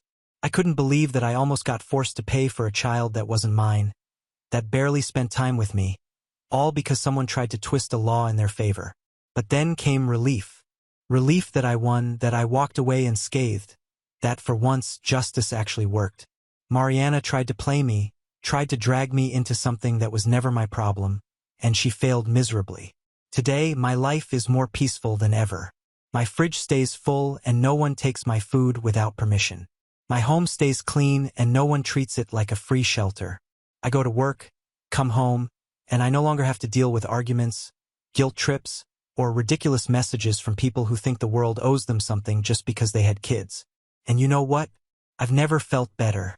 If there's one thing I learned from all of this, it's that no one can force you to take on a responsibility that isn't yours, and I will never let anyone try again. The end. Now on to the next story. Story 3. The day my daughter turned 8 was the day I decided my family no longer deserved a place in my life. My name's Caleb. I'm 36, a single dad, and I own a mid-range but well-loved Italian restaurant in our small city. It's not some 5-star downtown spot, but it's mine. Built from the ground up, one plate of one spilled glass of wine at a time. It's been my pride for nearly a decade now. Second only to my daughter, Lily. Lily is the kind of kid that makes people do a double take. Big brown eyes, gentle smile, and a laugh that always escapes before she can finish the joke. She's thoughtful in a way most adults aren't. She writes little thank you notes on sticky pads and puts them in my apron pocket. She's been doing it since she learned how to write. Anyway, I got full custody when she was 5. Her mom, Samantha, wasn't built for motherhood. She wanted to chase her dream of becoming a travel vlogger, which somehow meant dropping Lily off and not looking back. It hurt at first. I won't pretend it didn't, but it also brought something strangely grounding. With just the two of us, every win felt bigger. Every birthday, every tooth lost, every macaroni drawing stuck to the fridge. It all meant more. Now, my side of the family, that's where the cracks begin to show. I have an older sister, Vanessa. She's 38. We used to be best friends when we were kids. We climbed trees together and got matching scrapes on our knees. But somewhere along the line, things shifted. Maybe it was when I got the restaurant going and she was still working reception at a dermatology clinic. Or maybe it was Lily herself. Vanessa has no kids, but she always acted like that was her choice and that everyone else was somehow less mature for building a family. She and her husband, Grant, made decent money. They lived in a house twice the size of mine. No mortgage, no kids, just Pilates, avocado toast, and long weekends in wine country. And somehow, they always managed to make me feel like I was the one barely scraping by. Still, I tried to keep things civil, especially for Lily's sake. Every year, I invited them to her birthday along with my parents, my cousins, even a few aunts and uncles. And every year, I got a variation of the same message. Can't make it, but send hugs, or we're out of town that weekend. Sorry. I swallowed the disappointment. I told myself people get busy, that maybe next year would be different. But this year was supposed to be special. Lily had picked a tea party theme. She made hand-drawn invites, decorated them herself with glitter glue and little stickers. She wore this soft pink tulle dress we'd picked out together and insisted on setting the table herself. She even arranged sugar cubes into tiny pyramids like real fancy people do. She waited by the door for 2 hours, just sat there. Every time a car slowed down, she'd pop up and smooth her dress. A smile pressed on her face like she didn't want me to see it faltering. And I kept checking my phone, trying to find the words to explain why nobody was walking through the door. Eventually, she stopped asking if they were still coming. I pulled out her favorite strawberry shortcake. We lit candles. She smiled for the camera, but it didn't reach her eyes. Later that night, I tucked her into bed and she asked in the smallest voice, "Did I do something wrong?" And I swear my heart broke in a way it never had before. Not even when Samantha walked out. I kissed her forehead, told her no, told her she was perfect. But when I went downstairs, I just sat there staring at all those untouched paper cups, all the unused plates, and the banner that said, "Happy birthday, Lily," like it was mocking me. I didn't say anything to the family. I didn't send angry texts. I didn't post passive-aggressive photos. I just went quiet. Exactly 1 week later, Vanessa sent a mass text to the whole family. Emma's engagement dinner. $1,800 per head. Formal attire. Venmo link below. RSVP ASAP. No apology. No mention of Lily's birthday. Not a single acknowledgement that she'd missed it or that she'd missed every single one before that. Emma is our cousin. A sweet girl, 26, getting married to some finance bro she met at a spin class. Whatever. I wasn't mad at Emma, but the fact that Vanessa had the audacity to send that message like nothing had happened, like my daughter sitting alone in her birthday dress was nothing more than a skipped errand. That should have been enough. But then came the second message. Booked at your restaurant, already paid. Please close for the day. We want it private. That was the moment something inside me shifted. She didn't ask. She didn't even check if the place was available. She just assumed she could buy out the restaurant like it was some hotel room and that I'd just roll over and accommodate it. I stared at the message for a full minute. Thought about Lily sitting by the door with her little hands folded in her lap. Thought about that fake smile, the sugar cubes, the pink dress. My jaw tightened. I typed one word. Declined. No explanation, no follow-up, just that. 2 hours later, Vanessa walked into the restaurant, heels clicking like gunshots on the tile. My afternoon crowd was winding down, just a few late lunchers sipping espresso, and I was behind the counter restocking the pastry display when I heard the door bang open. "There you are," she snapped, marching straight to me like a storm in a silk blouse. "What do you mean by declined?" I didn't flinch, just looked at her. Exactly what it sounds like. She blinked as if stunned I hadn't immediately caved. "We paid. It's already transferred." I shrugged. "I refunded it." "You can't do that. It's non-refundable. Not when you never booked it through the official channel. No contract. No reservation. You texted. That's not how it works." She huffed, actually stamped her foot like a kid denied candy. "This is a family event, Caleb. For Emma.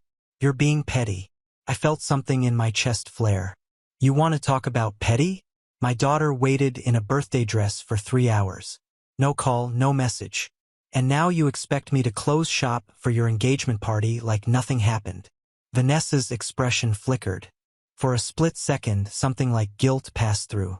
Then it was gone. "Don't be dramatic. It's not like it was on purpose. Things happen. Things always happen when it comes to Lily." She folded her arms. "So what? This is your way of getting revenge." I didn't say anything. I didn't have to. The silence spoke louder than any words. Her voice rose. "You're punishing everyone over one silly day." "No," I said evenly. "I'm holding people accountable." She opened her mouth again, but I turned and walked away, leaving her standing there in the middle of the lobby, furious and sputtering. My staff watched the whole thing in stunned silence. And that was just the beginning, because Vanessa wasn't going to let this go. Not quietly. She had no idea who she was dealing with, and neither did the rest of the family. The thing about family drama is it never explodes all at once. It builds quietly. It simmers under the surface like a pot on low heat. You think you've got time. You think maybe it'll cool off before it boils over. But it never does. After Vanessa stormed out of the restaurant, I figured I'd made my point. She'd overstepped. I pushed back. That should have been the end of it, right? It wasn't. The silence was deafening at first. No apology, no check-in, not even a "Hey, what happened at the restaurant?" from my parents. Just a quiet group effort to pretend none of it had occurred. I thought maybe they were embarrassed. Maybe they just didn't want to take sides. But then I saw the Instagram posts. Emma's engagement dinner had gone ahead, just not at my restaurant. They booked a sleek little rooftop spot across town. White drapes, twinkle lights, charcuterie boards shaped like hearts. All of it captioned with things like, "When family comes together, magic happens and wouldn't have been possible without our amazing Vanessa." And the kicker, Emma tagged me in one of the photos. I stared at my phone for a long time, just stared. Lily was beside me on the couch, practicing her cursive with a sparkly pink pencil. She leaned her head against my arm like she always does when she senses I'm upset. I didn't say anything, just locked the phone and set it face down. The next week, I got a voicemail from my mom. "Hi, sweetheart. Listen, I hope you're not still upset. Vanessa told us about the mix-up. It's just been such a hectic time for everyone. And I know Lily's birthday meant a lot, but we can't dwell on every little thing. Okay. Anyway, don't forget the family beach trip is next month. We're renting the usual place. You and Lily should definitely come. Love you." Every little thing. That stuck with me. It was never "we're sorry." Never "we should have been there." Just a gentle push to let it go. Move on. Show up for the next family photo on the beach like nothing ever happened. My family had this way of smoothing over their mistakes with soft words and big smiles. If you brought up the past, you were dramatic. If you asked for accountability, you were being negative. But for Lily, I agreed to go. Not because I wanted to, but because she deserved to feel included. She talked about it for days. She remembered the sandcastle contest from last year, the late-night esmores, the time she saw a crab and screamed so loud the whole boardwalk stared. She asked if her cousins would be there.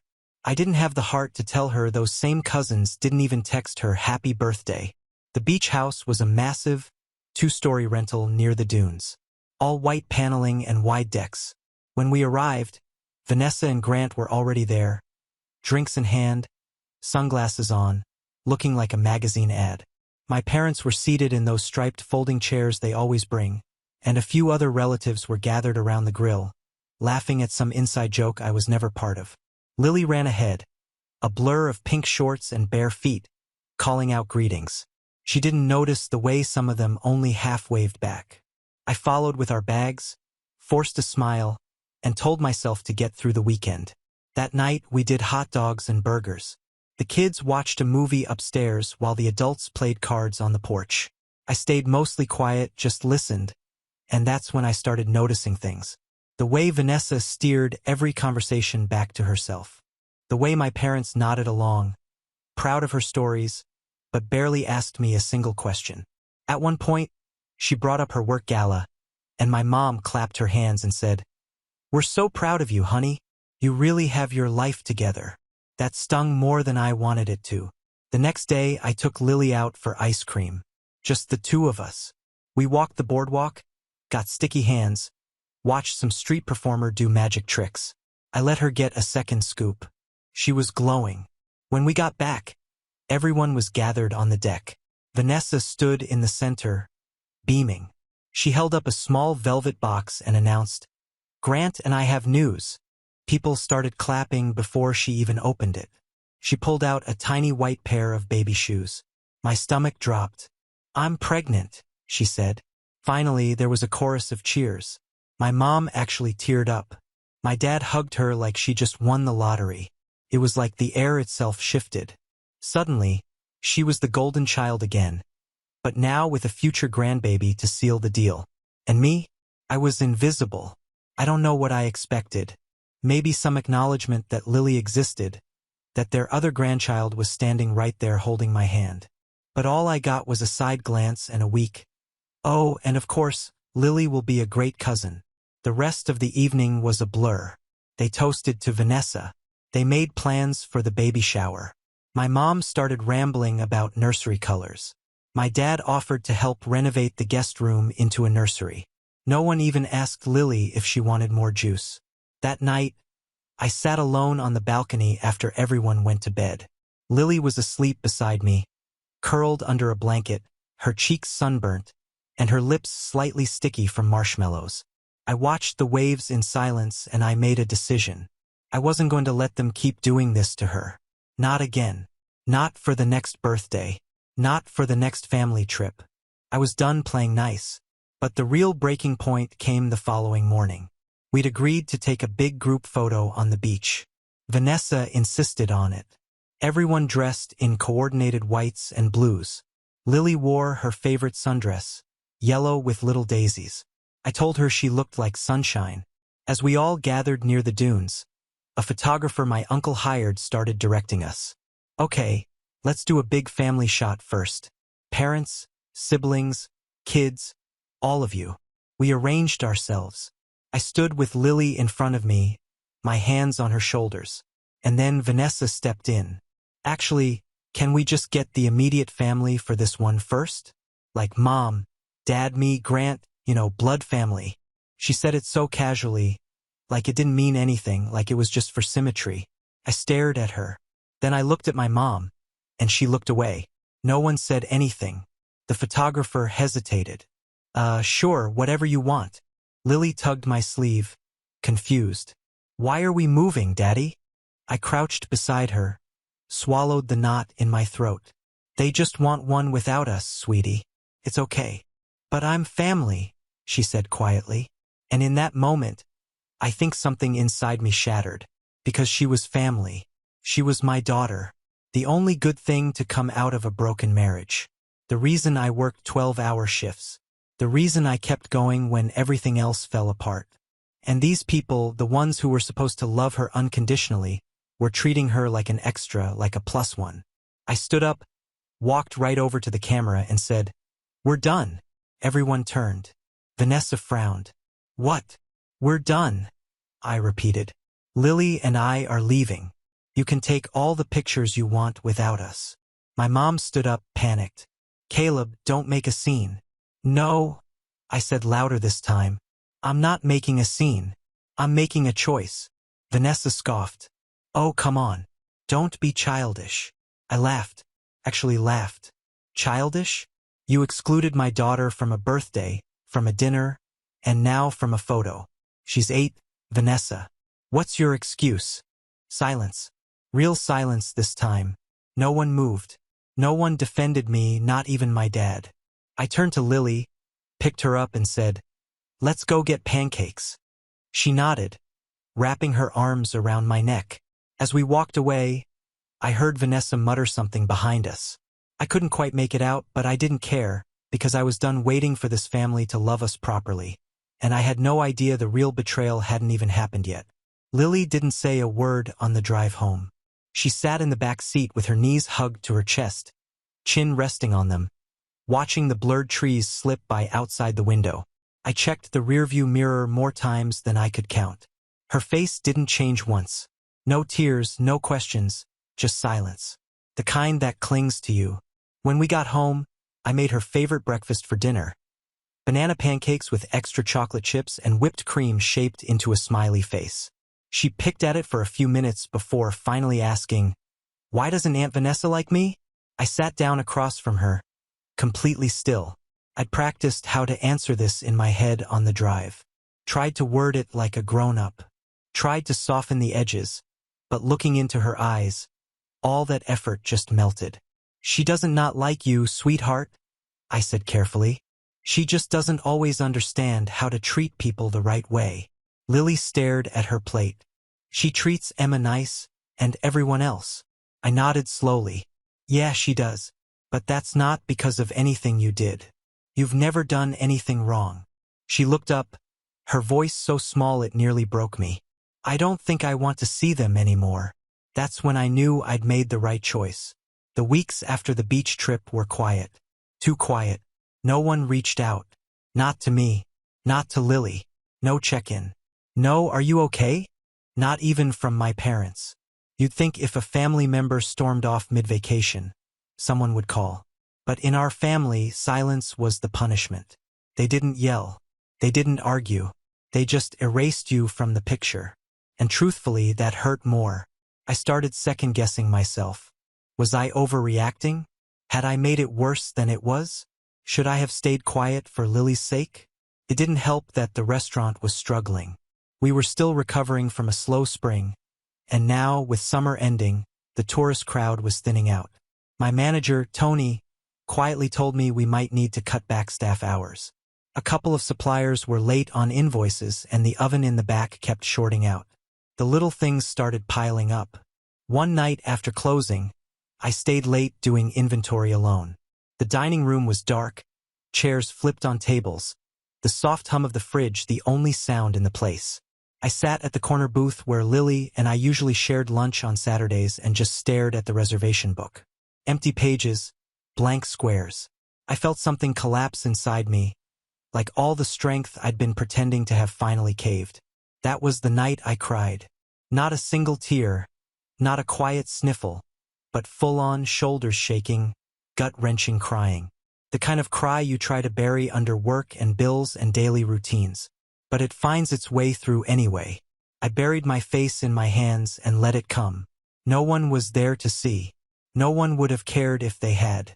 I didn't cry because of Vanessa.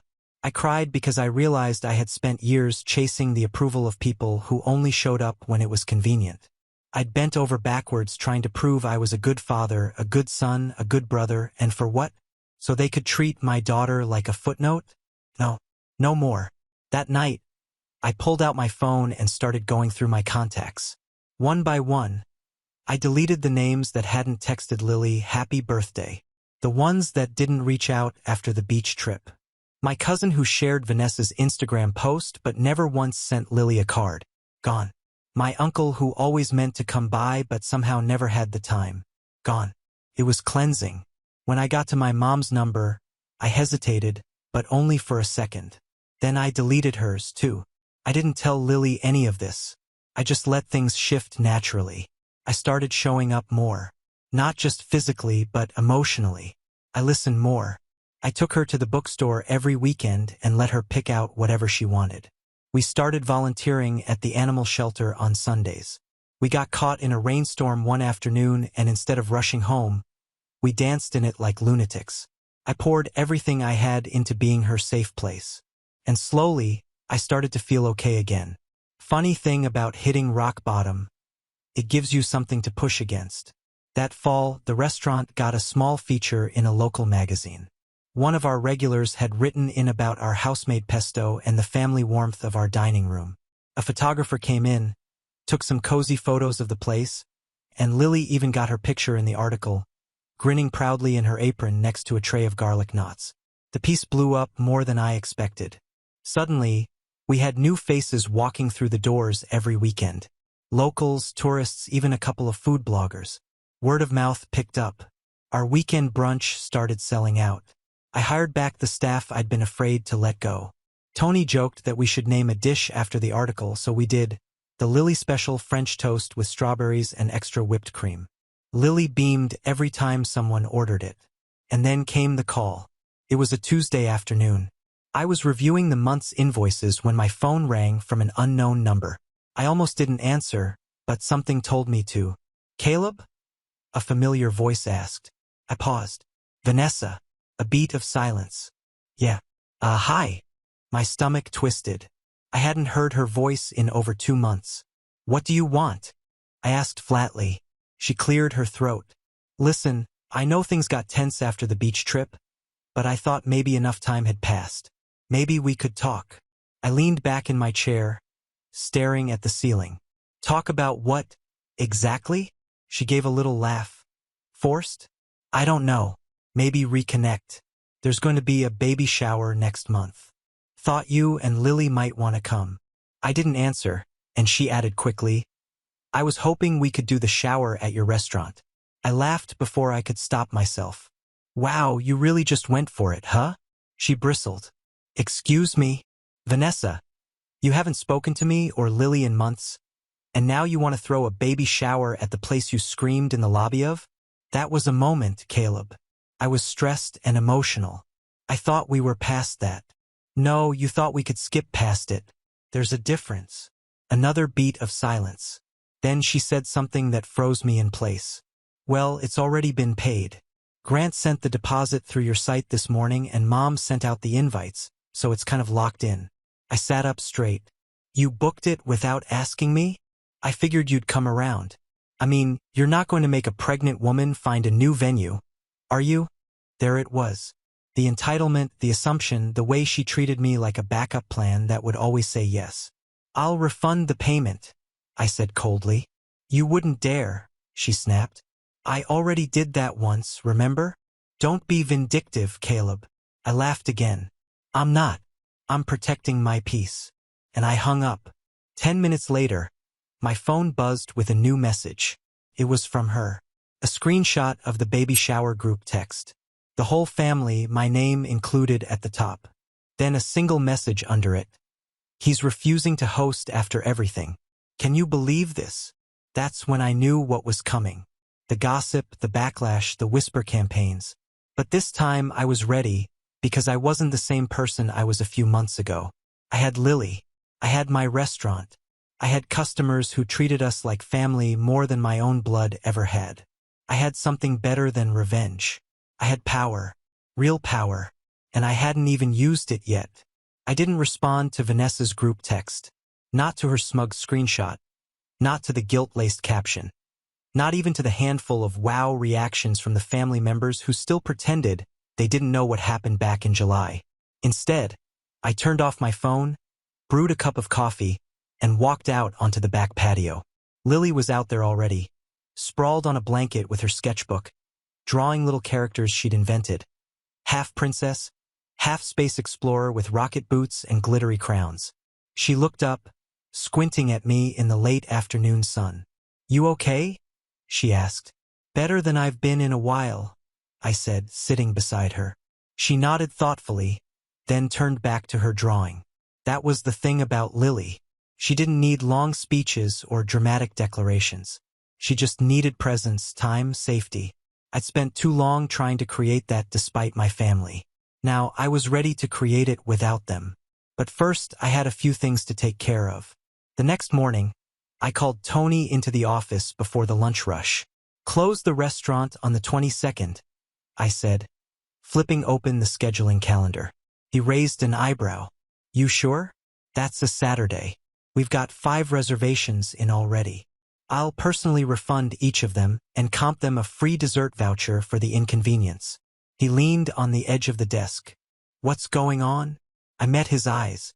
Family wants to host an event here. I'm going to let them think they still are. He stared at me for a beat, then grinned. You evil, beautiful man, he said and clapped me on the shoulder. The plan was simple. Let Vanessa walk herself into the trap. I spent the next 2 weeks preparing. Not in some cloak and dagger theatrical way, just small, intentional steps. Every move designed to look like I wasn't planning anything at all. First, I let the baby shower booking stay live on the site. Technically, Grant had sent a deposit, but through the general event form, not a confirmed contract. That gave me a legal and moral out, and I made sure to keep every detail in writing. A simple professional email went out to him confirming receipt and stating, date not finalized until venue contract is signed. Pending. He never responded. Second, I got in touch with my cousin Ryan. Ryan was the only relative I hadn't cut off after the beach incident. He was younger, mid-20s, kind of a black sheep.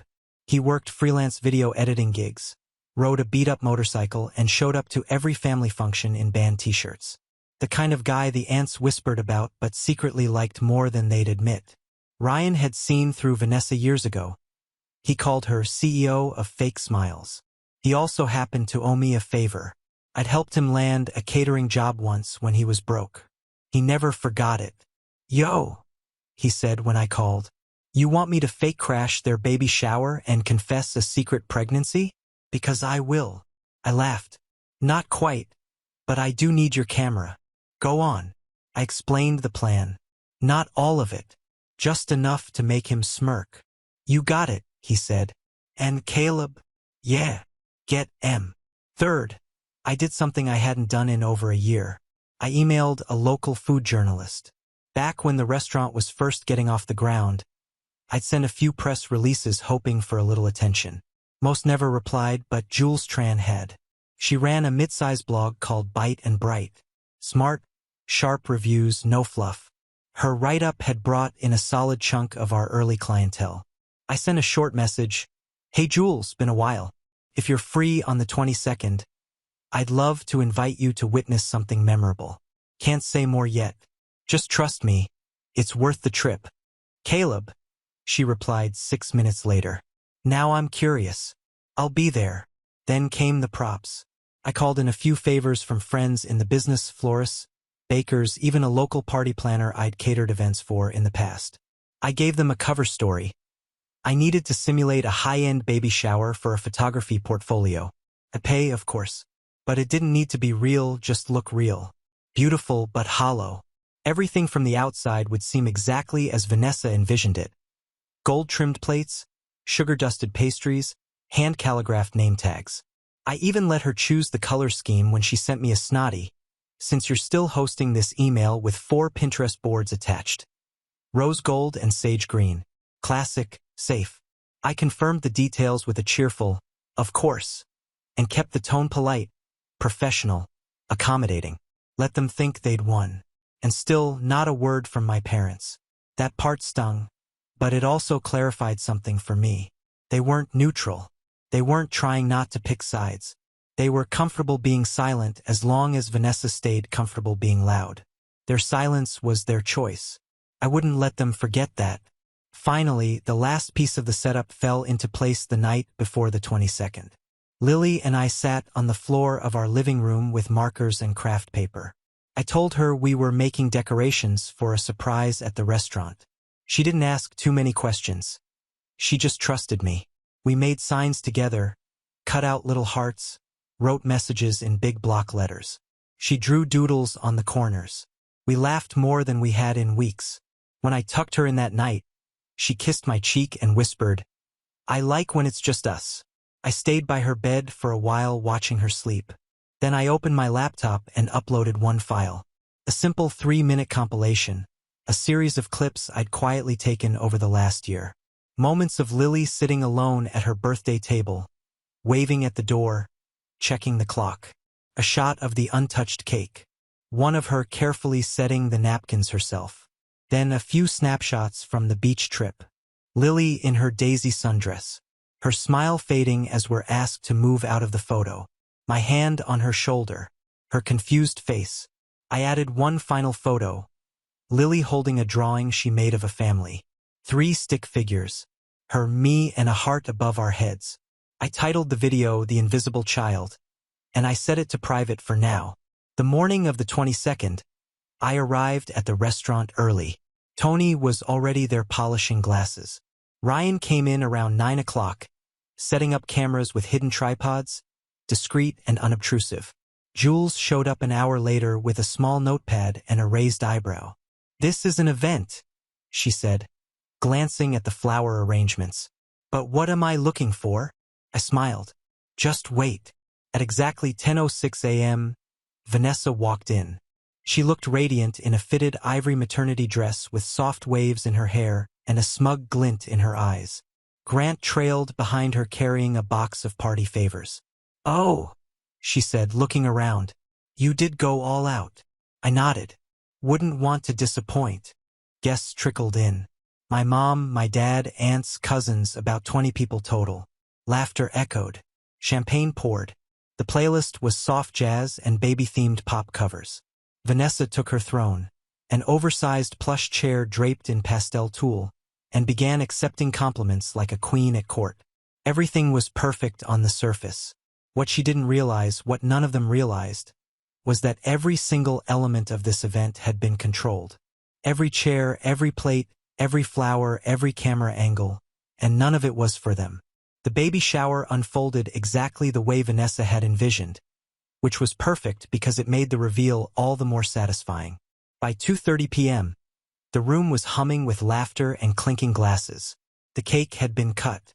The gifts, luxury strollers, organic diaper subscriptions, hand-stitched monogram blankets, were stacked like trophies at her feet. Vanessa was glowing with smugness, surrounded by half a dozen women fawning over her. At one point, I saw my mom and dad in the corner sipping from flutes of sparkling cider. They looked proud, content, as if this Vanessa in her throne, center of the universe, was the natural order of things. Lily was upstairs, safe in my office. She had a little art station I'd set up, a few snacks, and headphones with one of her favorite movies. She didn't need to be in the room for this. Not yet. At exactly 2:47, I stepped onto the small stage near the back of the room. It was just a raised platform we use for live music on weekends. Today, it held a microphone, a mounted TV, and a discreetly hidden laptop. I tapped the mic gently. "Hi, everyone. Sorry to interrupt." The room quieted. Vanessa turned toward me, blinking. "Oh, are we doing toasts now?"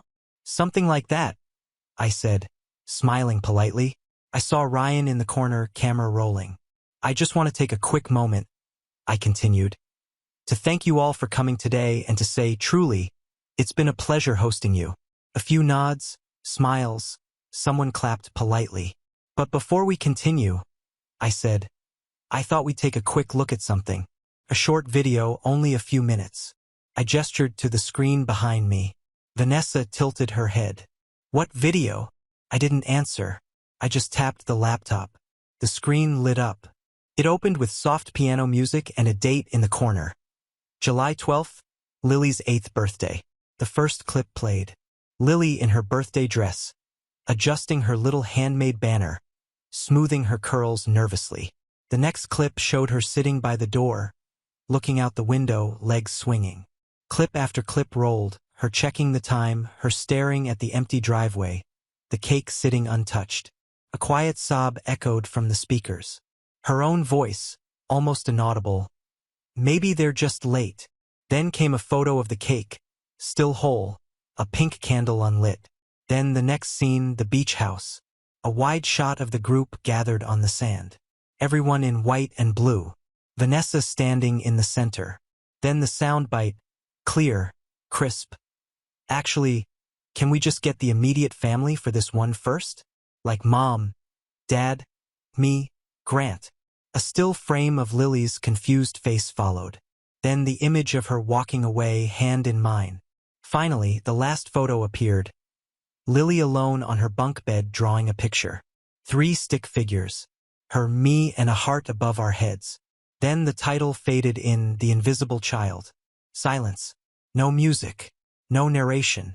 Just a white screen and the quiet hum of the AC vent in the room. I stepped back up to the mic. Some of you may not have realized, I said calmly, how many times this little girl was overlooked, forgotten, treated like she didn't exist. Not just once. Not just on her birthday, but again and again. I scanned the room. Several people looked stunned. A few looked away. My mother's hand was covering her mouth. My father looked frozen. Lily is 8 years old, I continued. She is smart. She is kind. She made birthday invitations by hand and waited in her dress for 3 hours. No one showed, and no one apologized. I turned to Vanessa. Her face was unreadable, lips slightly parted, color drained. Then we were told we weren't immediate family. At a photo shoot we paid part of the rental for. There was a sharp inhale somewhere near the back. I don't need sympathy, I said. And neither does Lily. We needed presence. We needed acknowledgement. And what we got was silence. I paused, let it sit. Until today. I reached into my pocket and pulled out a slim envelope, walked toward Vanessa. Her eyes narrowed.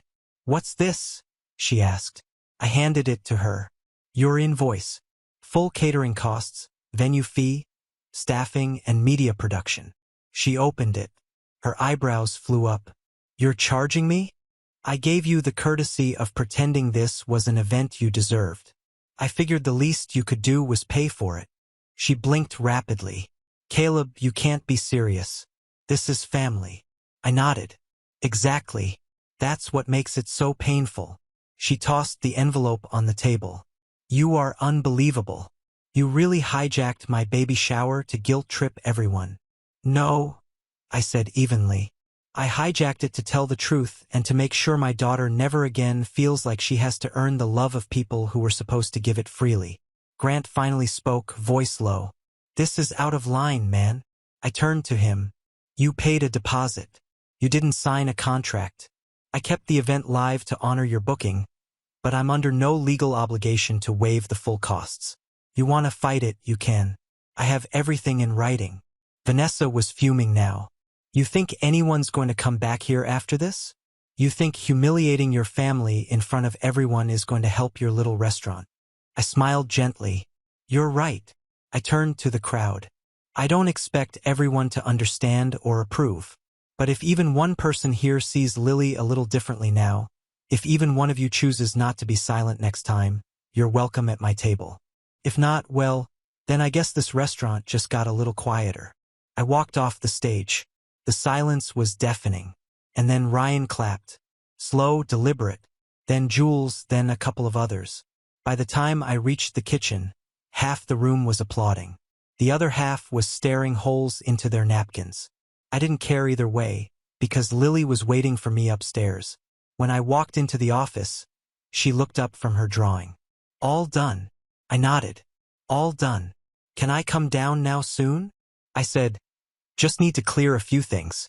That night after the event, I posted the video on the restaurant's official page. Captioned it with, not all families are created equal, but some truths deserve to be told. It went viral. Within 24 hours, it had over 200,000 views. People flooded the comments. Parents, teachers, even strangers sharing stories of kids who'd been treated like afterthoughts. Orders at the restaurant tripled. We had to set up a waiting list. Customers asked to meet Lily. Some brought her little cards, toys, even thank you notes. And as for the family, my parents showed up a week later. They didn't make it past the front door. Tony stopped them gently and said, reservations only. Vanessa tried calling. I blocked her. Aunt Melly emailed. I never opened it. I had nothing left to say. Some bridges don't burn. They rot. And the only way forward is without them. Lily and I went on a weekend trip shortly after. Just the two of us. Mountains, cozy cabin, hot cocoa. She brought her sketchbook and started drawing new characters. One of them looked suspiciously like me with a chef's hat and a shield. "What's that?" I asked. She grinned. "It's a knight. He protects the people who matter." I looked out at the pine trees, the sky turning pink with dusk. "I like him," I said. We sat in silence for a while. Then she looked at me and said, "Are we going to be okay now?"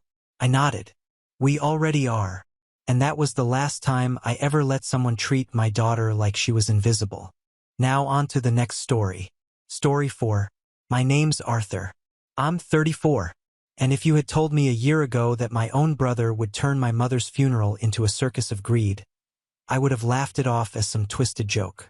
But the truth is, the warning signs had been there all along. I just never wanted to admit how deep his entitlement ran. Growing up, my brother Michael and I couldn't have been more different. I was the quiet one, the kid who kept to himself, who found comfort in books and late-night chess games with Mom. Michael, on the other hand, was the golden child in her eyes, but for all the wrong reasons. He was charming, loud, always demanding the spotlight, and somehow Mom indulged him. If he wanted a new bike, she found a way to make it happen. If I wanted help with college applications, the response was, usually ask your brother. He knows people. He never did, of course. Still, I love my mom deeply. She worked 2 jobs to keep food on the table after Dad left. And while her favoritism hurt, I told myself it was just her way of coping. She saw Michael as fragile, someone who needed her more. And I convinced myself I was strong enough to need less. But Michael wasn't fragile. He was calculated, the kind of person who would skip rent because money is just paper and then show up in a new leather jacket the next day. I can't count the number of times I bailed him out of some mess. Loan sharks, parking tickets, even a DUI. He swore it wasn't his fault. Each time, Mom pleaded with me to help him. "He's your brother," she'd say. "He'll change." He never did. When Mom got sick last year, the old family dynamics came back in full force. I was the one taking her to chemo, making her meals, sitting by her bedside when the nausea hit hard. Michael? He breezed in once every few weeks with flowers and posted a smiling selfie with her on Instagram. Captioned, "Cherish every moment with the ones you love." People liked and commented, telling him what a devoted son he was. Meanwhile, I was scrubbing out vomit bowls and arguing with insurance reps at 3 a.m. I never resented Mom for loving him. It was her blind spot. But I did resent the way he turned everything into a performance, even her illness. Once, after she had a particularly rough treatment, I overheard him in the hallway telling one of his buddies on the phone, "Yeah, don't worry. Once she's gone, I'll finally be set. House, car, everything. It's all mine." My hands shook when I heard it. I wanted to confront him, but Mom was sleeping just a few feet away, and I didn't want to ruin the little piece she had left. So I swallowed it like always. When she passed, I was heartbroken, but strangely relieved. Relieved that her suffering was over. Relieved that maybe, finally, Michael and I could set aside our differences and grieve her together. But deep down, I think I knew better. The funeral was held at the old family church, the same one where she had dragged us every Sunday morning as kids, even when we were half asleep from staying up too late the night before. The pews were full of distant relatives, neighbors, people she had touched with her warmth. The air smelled of lilies and candle wax, and for a moment, I let myself just sit there and think about her laugh, about the way she hummed when she cooked. Then Michael stood up. He was wearing a black suit that was clearly more expensive than anything he could actually afford. His tie was crooked, though, because he never paid attention to details. He cleared his throat dramatically, and the room hushed. "I just want to say," he began, holding up a folded document in his hand, "that I am so honored to have been chosen as the one to carry on Mom's legacy. She trusted me with everything. The house, her savings, even the lake cabin. She left it all to me." Gasps rippled through the room. A few people turned to look at me, their eyes wide. He waved the paper like a victory flag, smiling like he had just won a prize at the fair. "It's all here, signed and notarized. I'm the rightful heir." My stomach dropped, but not from shock. I knew this was coming. I had been expecting some stunt, though not this public. Not at her funeral. And yet, instead of reacting, Instead of shouting or grabbing the paper from him, I just sat there. I let the whispers spread. I let his grin widen because in the bag at my feet, tucked neatly inside a folder, was the paperwork he had no idea about. The paperwork that proved just how wrong he was. And as I sat there, forcing a small smile onto my face, I realized something. This was the moment everything would change. I didn't say a word. Not yet. But my mind was already spinning, already piecing together the long history of entitlement, the moments that had led us here, and the storm that was about to unfold. That was the day my brother thought he won. And that was the day I decided to let him dig his own grave, one smug word at a time. Michael's little announcement at the funeral spread like wildfire through the pews. I could feel the weight of everyone's eyes on me, waiting for me to argue, or at least deny it. But I didn't. I kept my face calm, nodded once, and let the whispers grow. It wasn't the time or the place. Mom deserved silence, prayers, not a shouting match. Still, my silence only fed into Michael's ego. He mistook my restraint for surrender, which, in hindsight, was the best thing I could have done. After the service, people lined up to give condolences, but half of them were hesitant with me, like I was suddenly less important. Cousin Janet squeezed my hand and whispered, "I'm sure your mom had her reasons." Another aunt patted Michael on the back and said, "She always did love you more, didn't she?" I caught the flash of smugness on his face before he could tuck it away. That night, I stayed late at the house I had been living in for months to take care of Mom. I walked through the room slowly, touching the things she left behind. The throw blanket she always used on the couch, her half-finished crossword puzzle on the coffee table. Michael breezed in hours later, drunk on his own importance, smelling faintly of whiskey.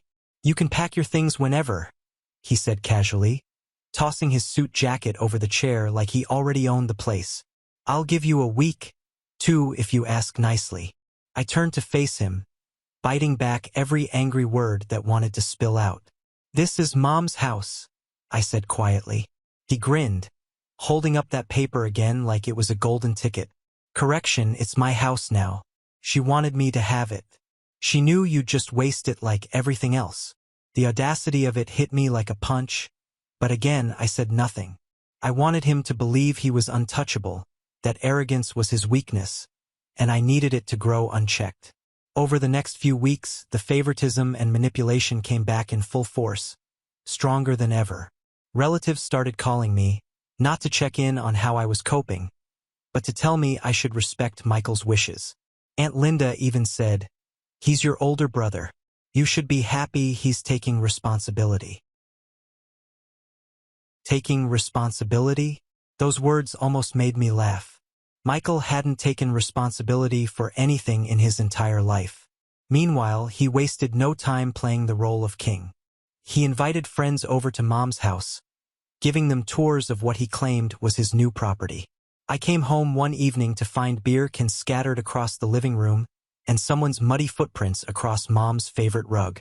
I cleaned it all up alone, my hands shaking with quiet fury, while Michael lounged in the armchair and said, "Don't worry, I'll hire a maid once I cash out the estate."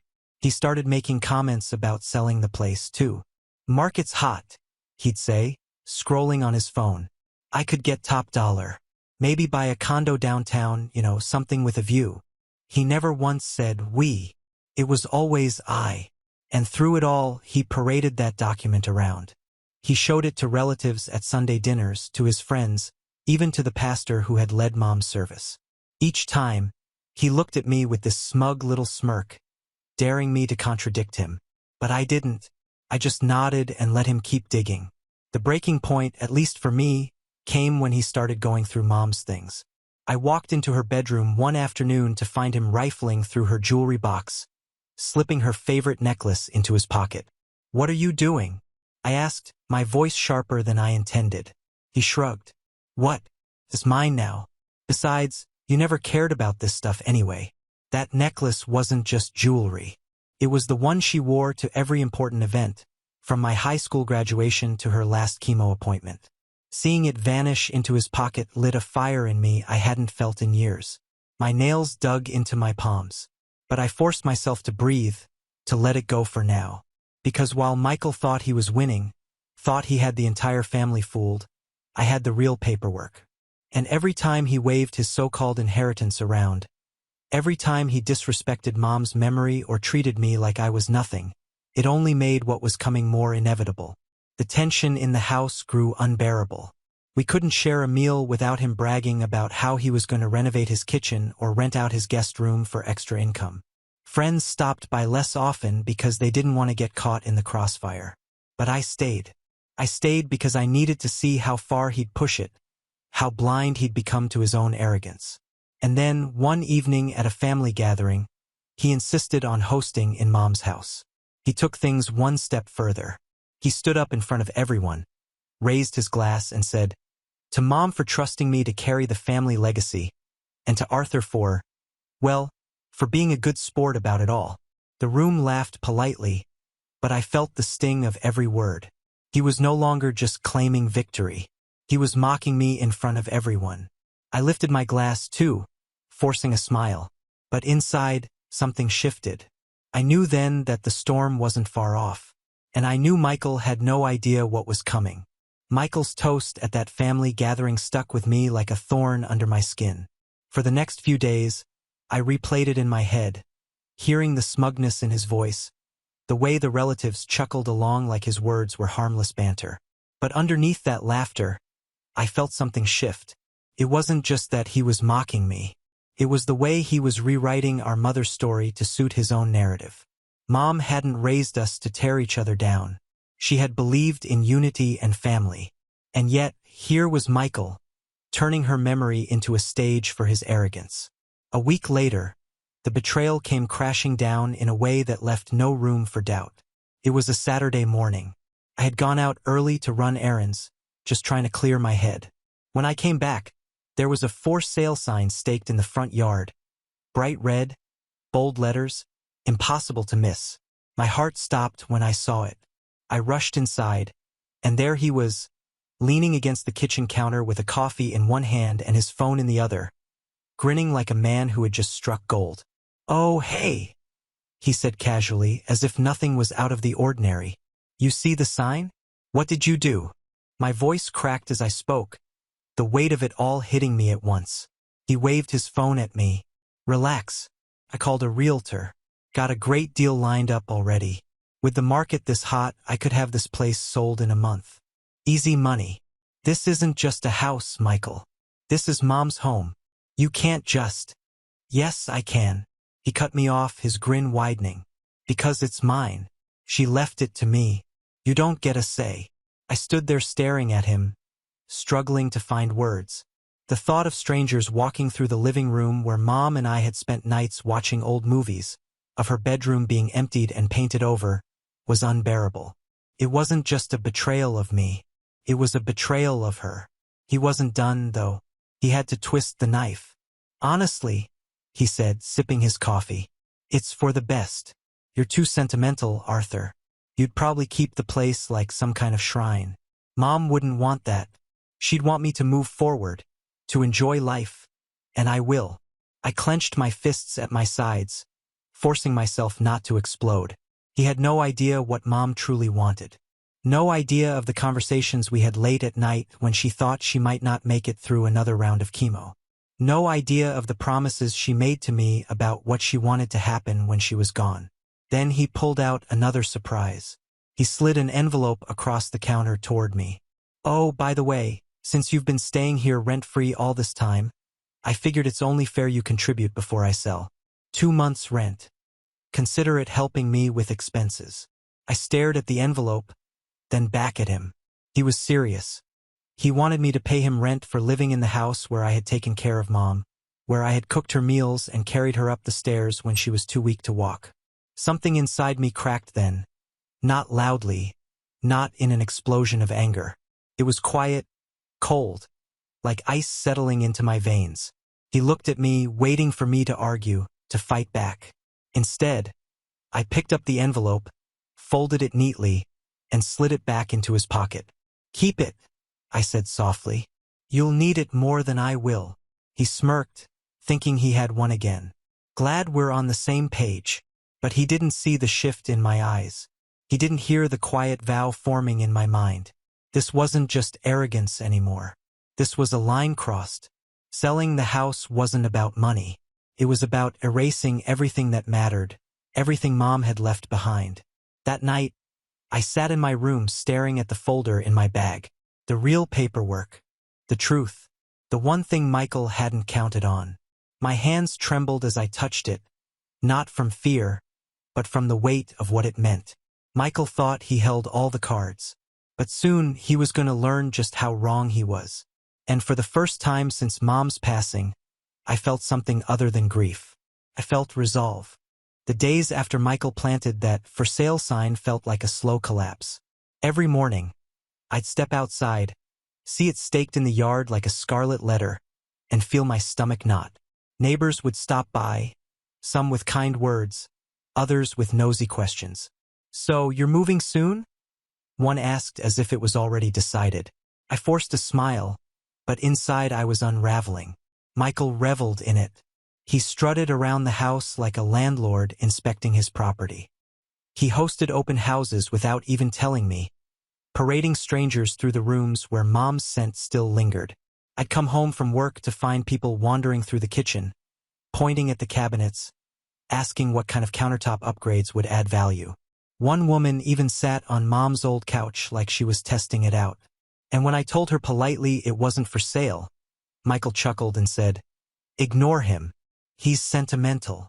Every time, it felt like another piece of Mom was being stripped away. The family didn't make it easier. Aunts and uncles who once praised me for taking care of Mom now called to tell me I should support Michael's decision. Aunt Linda said, "It's not worth fighting over money, Arthur. Let your brother handle it." As if my grief was just greed in disguise. Even my cousin Janet, who used to confide in me, distanced herself. She sent one text. "He said you're trying to block the sale. Please don't cause trouble." It was like the entire family had chosen sides, and I was on the losing end. Inside the house, the tension grew unbearable. Michael would leave realtor flyers on the kitchen counter for me to accidentally see, circling the prices in bold marker. "Look at these offers," he'd say, grinning. "We're going to be rich." Every word was salt in the wound. I tried ignoring him, but silence was exactly what he wanted. It gave him room to gloat. The worst moment came one evening when I found him in Mom's bedroom with a trash bag. He was clearing out her clothes, tossing them in like they were nothing more than old rags. I froze in the doorway. "Stop," I said, my voice shaking. He looked up, annoyed. "What? Someone's got to do it. Can't sell the place looking like a shrine. Buyers don't want to see a dead woman's wardrobe." I stepped in, grabbed the bag from his hands. My chest felt like it might burst. "These aren't just clothes, Michael. They're hers." He rolled his eyes. "You're too attached. It's unhealthy." The way he said it, like grief was some kind of weakness, cut deeper than I expected. I carried the bag out myself, but instead of throwing it away, I tucked it safely in the garage. Later that night, I pulled out Mom's old sweater, the one she wore whenever she baked. I buried my face in it and let the tears come, silent and raw. That was my rock bottom. Sitting alone in the garage, clutching a sweater like a lifeline, while my brother treated Mom's life as a quick payday. But even in that moment of despair, something shifted. My grief hardened into resolve. I realized I couldn't save the house. Not yet. He had the family convinced he had a will in hand, and he had momentum. To fight him outright right now would only make me look desperate, bitter. No one would believe me, so I stopped fighting. I moved through the house quietly, keeping my head down, cleaning up after his chaos. I let him think he had broken me. When he demanded I start paying rent, I nodded and said, "Fine." When he mocked me at family dinners, I smiled faintly and changed the subject. On the outside, I looked like a man defeated. But on the inside, I was planning. At night, I sat at my desk with Mom's real paperwork spread out in front of me. The will she had signed months before her death, tucked safely away where Michael would never look. The signatures, the notary stamp, all perfectly in order. I traced the letters of her name with my finger, remembering the night she handed it to me. Promise me, she had whispered, her voice fragile, that you'll protect what's important. Michael doesn't understand, but you do, and I promised. Now, every cruel word, every selfish act, every betrayal Michael committed was fuel. He thought I was broken. He thought I was done. But really, I was waiting, watching, letting him climb higher and higher on his own arrogance so that when the fall came, it would be devastating. The funny thing about rock bottom is that once you're there, you stop being afraid of the fall. There's nowhere lower to go. And for the first time in weeks, I felt a strange sense of clarity. Michael thought he was untouchable, but he had no idea the ground beneath him was already cracking. After weeks of moving like a shadow in my own home, something inside me began to shift. Rock bottom had wrung the fight out of me. But once I'd sat in that darkness long enough, I realized it had also stripped away the fear. Michael couldn't humiliate me more than he already had. He couldn't make me feel smaller than I'd already been made to feel. And once that realization settled in, I started to rise. It began quietly. I poured myself into work. I'd been in a mid-level position at a logistics firm, mostly keeping my head down, grateful for stability. But now I leaned into it with a new kind of energy. Late nights at the office, volunteering for projects others didn't want, taking extra courses online to sharpen my skills. My manager noticed. "Arthur, you've really stepped up," he said one afternoon after I'd pulled together a proposal that saved the company thousands. Within weeks, I was promoted. The bump in salary wasn't life-changing, but it was enough to give me breathing room, enough to remind me that I had value outside the family chaos. Meanwhile, I began organizing the pieces of my personal life that Michael had trampled. I opened a new bank account, separate from anything tied to Mom's estate, and funneled my money there. I found a lawyer quietly, discreetly, recommended by a colleague who had handled estate disputes before. We met in a small office downtown, the kind of place where the walls smelled faintly of coffee and old leather. I slid the folder across the desk, the one with Mom's real paperwork. The lawyer adjusted his glasses, skimmed through, and nodded. "This is airtight," he said. "Your brother's document won't hold up in court if it comes to that." Hearing those words was like feeling sunlight on my face after weeks of rain. I wasn't crazy. I wasn't powerless. I had truth on my side. But still, I held back. I wasn't ready to unleash it. Not yet. Timing would be everything. At the house, I maintained my role as the quiet, beaten-down brother. Michael bragged louder than ever. He threw parties, posted photos on social media about his inheritance, and even hinted online that he might be buying a luxury car soon. His friends hyped him up and his ego ballooned. The more he flaunted, the more careless he became. He started ignoring bills, assuming money would magically fall into his lap once the house sold. I watched, waited, and collected every scrap of evidence. But outside the house, my life was rebuilding piece by piece. I reconnected with friends I'd neglected while caring for Mom. Old college buddies invited me out for dinners, and for the first time in years, I said yes. I joined a local chess club, something Mom had always encouraged me to do. Sitting across from strangers, focusing on the board, I felt alive again. Each move reminded me of her voice saying, "Think ahead, Arthur. Always think 3 steps ahead." It wasn't just about social life or hobbies, though. I started working out, too. Nothing extreme, just morning jogs, light weights, taking care of my body after months of neglect. Slowly, my shoulders straightened. My energy returned.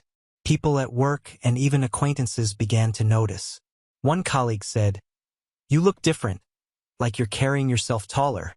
All of it fed into a growing sense of quiet power. The final spark came from an unexpected place.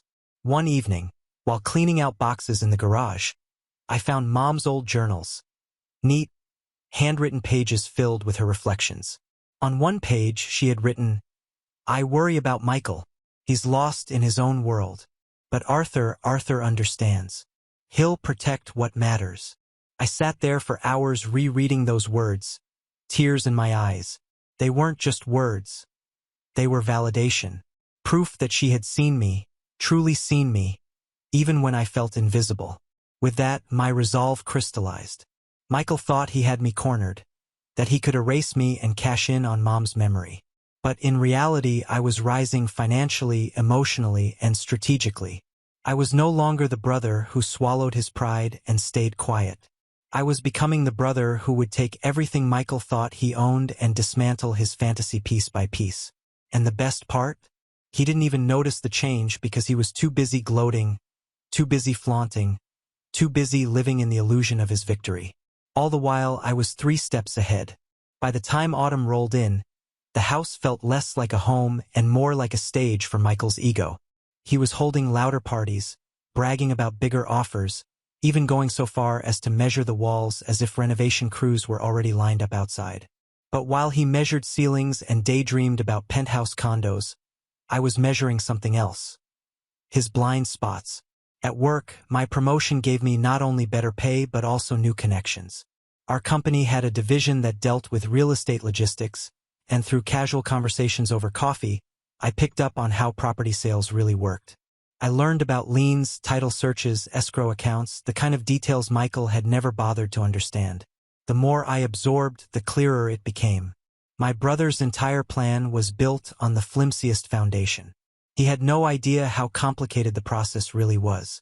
One afternoon, my lawyer called me into his office with a folder of documents. "We pulled the deed," he said, sliding papers across the desk. "Your mother's will, the real one, names you as executor. That means nothing can be sold, transferred, or claimed without your authorization." I froze, staring at the words. Executor.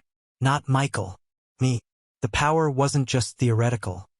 It was legal, binding, unshakable.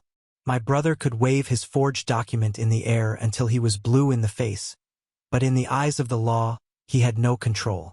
I walked out of that office with the folder tucked under my arm, feeling taller, stronger.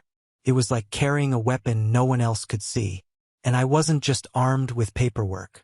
I had leverage. Now, back at the house, Michael continued to play the role of lord and master. He brought a realtor over one evening, parading her through the kitchen. I leaned against the counter, listening as she asked basic questions about the deed and title. Michael stumbled through answers, waving his will like it was proof enough. The realtor raised an eyebrow. "We'll need to verify this with the county records," she said cautiously. I almost laughed. The trap was already closing and he didn't even know. At the same time, I began documenting everything. Photos of the parties he threw in Mom's house, notes about the jewelry he pocketed, even screenshots of his social media posts bragging about his inheritance. Piece by piece, I was building a file that showed just how reckless and entitled he had become. If this ever went public or to court, he'd be shredded. The setup wasn't just legal or strategic, though. It was personal. One evening, after everyone else had gone to bed, I sat in the garage with Mom's journals again. On the last page she wrote before she passed, she left a note to me. "Arthur, remember, patience is not weakness. Sometimes the strongest move is to wait until the board is set." Her words lit a fire in me. This wasn't just about protecting the estate anymore. It was about honoring her, about proving that her trust in me wasn't misplaced. Meanwhile, Michael was too busy plotting his future.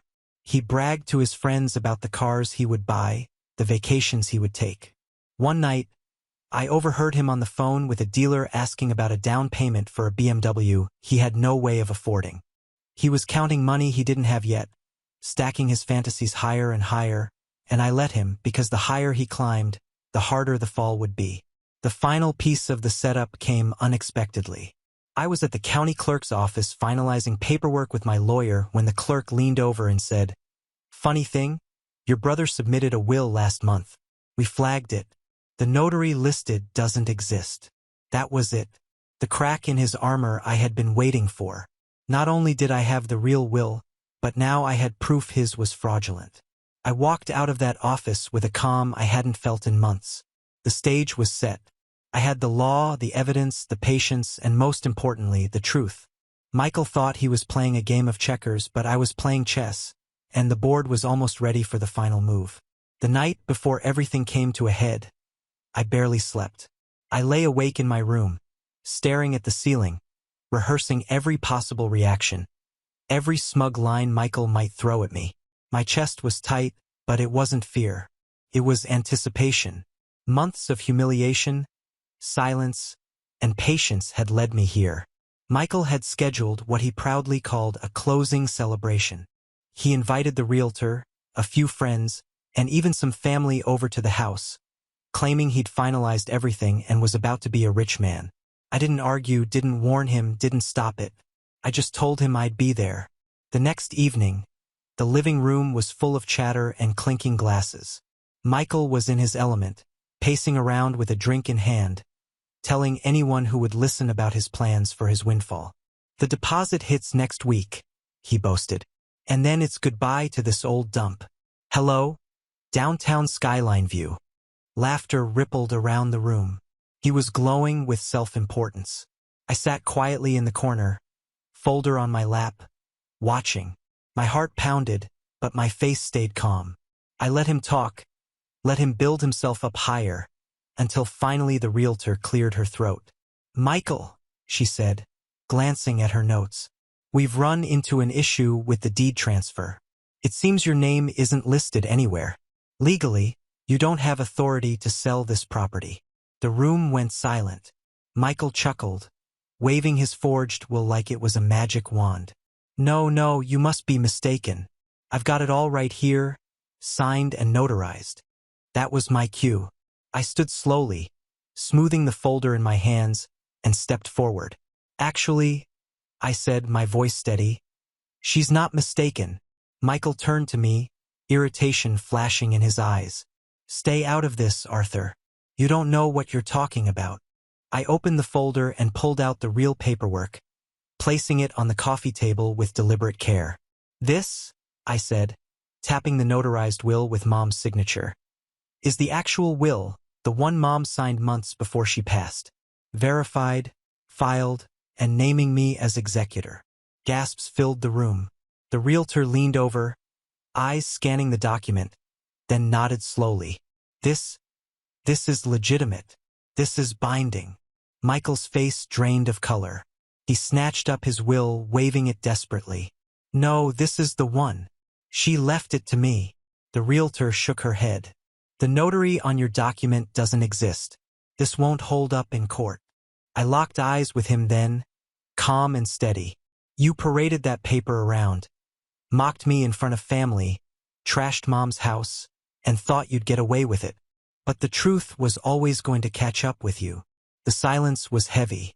His friends shifted uncomfortably, clearly realizing the man they'd been cheering on wasn't the victor he claimed to be. Family members who had sided with him avoided my gaze. Michael's voice cracked. You can't do this. You can't take it all away from me. I leaned in slightly, lowering my voice so only he could hear. I'm not taking anything away. Mom never gave it to you in the first place. He staggered back, his confidence unraveling in front of everyone. The swagger, the arrogance, it all bled out of him in seconds. And I just stood there, calm, collected, watching as the empire he'd built on lies collapsed. The revenge wasn't loud. It wasn't explosive. It was quiet, undeniable, and final. But what came next, how Michael reacted, how the family shifted, how the fallout unfolded, that would prove just how deep the cracks went. The silence after my words lingered like smoke. Michael's mouth opened and closed, searching for something, anything that might save face, but nothing came. The realtor quietly gathered her notes, sliding the fake will aside like it was a crumpled napkin. His friends, the same ones who cheered him on and posted photos of his big win, exchanged uneasy glances and muttered excuses before slipping out the door. Within minutes, the room thinned, leaving only family and the weight of Mom's absence pressing down on us. Aunt Linda, the loudest voice who had told me to respect Michael's wishes, was the first to speak. Her face was pale. We didn't know, she whispered. I didn't look at her. The truth was they hadn't wanted to know. Believing Michael had been easier than facing the fact that they had let him trample me while I cared for Mom. Michael dropped into a chair, his head in his hands.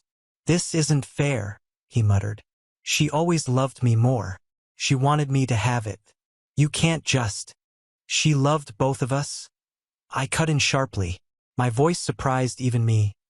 Firm, steady, no room for argument. But love isn't entitlement. She trusted me to protect what mattered, and I will. For the first time in my life, he had no comeback. The bluster was gone. The arrogance had evaporated. He looked small, like the child he had always been underneath the bravado. Someone who had coasted on charm and manipulation until the foundation cracked beneath him. The fallout was swift. The realtor dropped him as a client immediately, sending a polite but firm email the next day stating she could not proceed with fraudulent documentation. Word spread quickly among extended family. The cousins who had mocked me behind my back went silent. Those who had doubted me now reached out with apologies that landed flat. We didn't realize, they said, as though their ignorance absolved them. I accepted their words politely, but never forgot how quickly they had chosen his side. Michael spiraled. Without the sale, without the sudden windfall he'd promised himself, the walls closed in. Debt collectors called.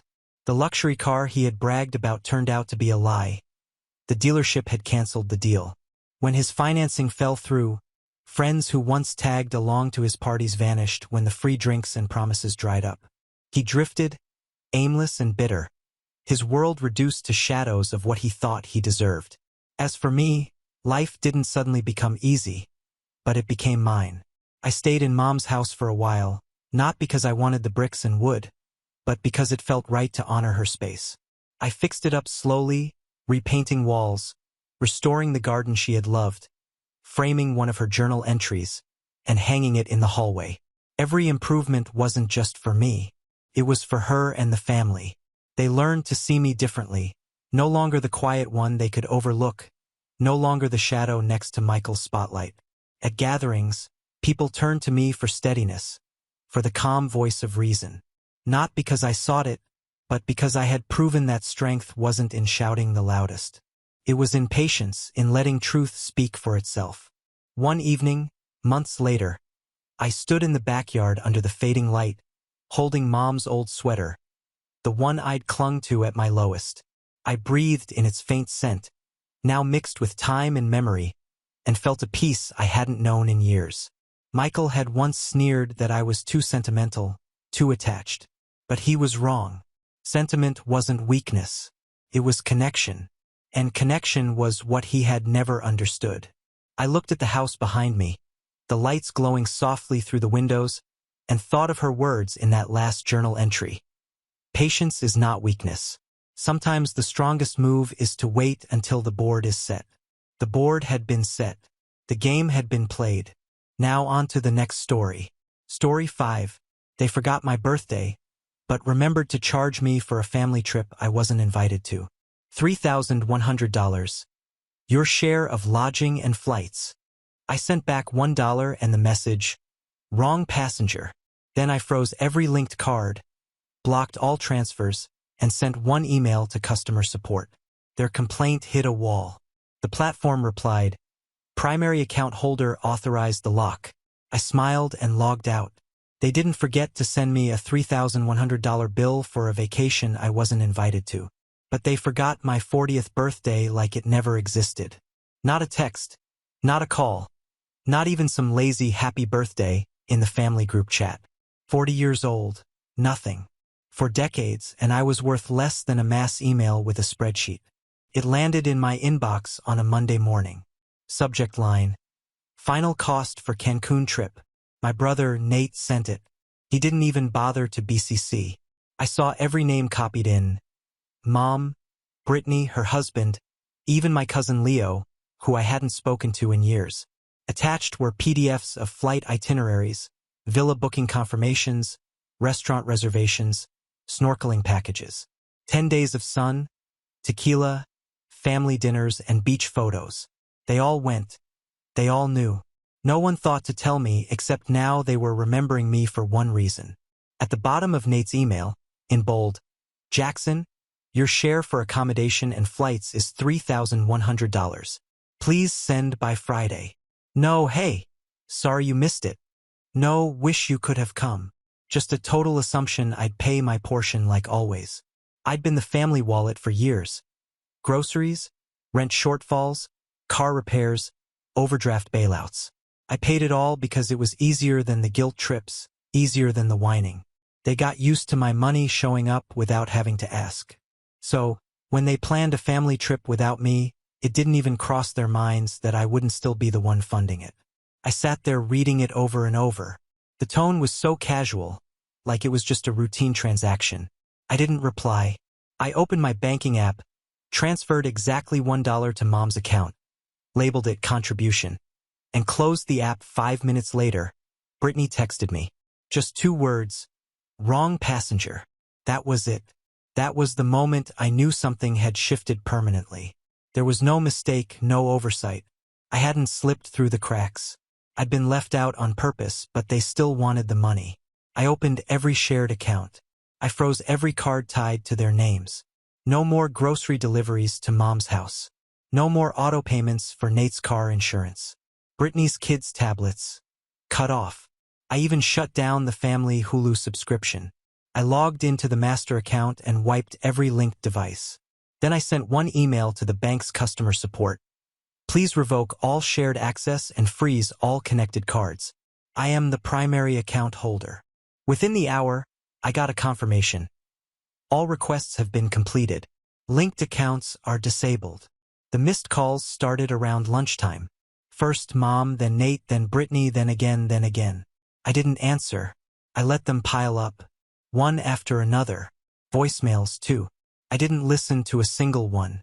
I just sat there watching the numbers climb, phone vibrating like a broken toy, and smiled for the first time all week. They forgot my birthday, but they remembered the money.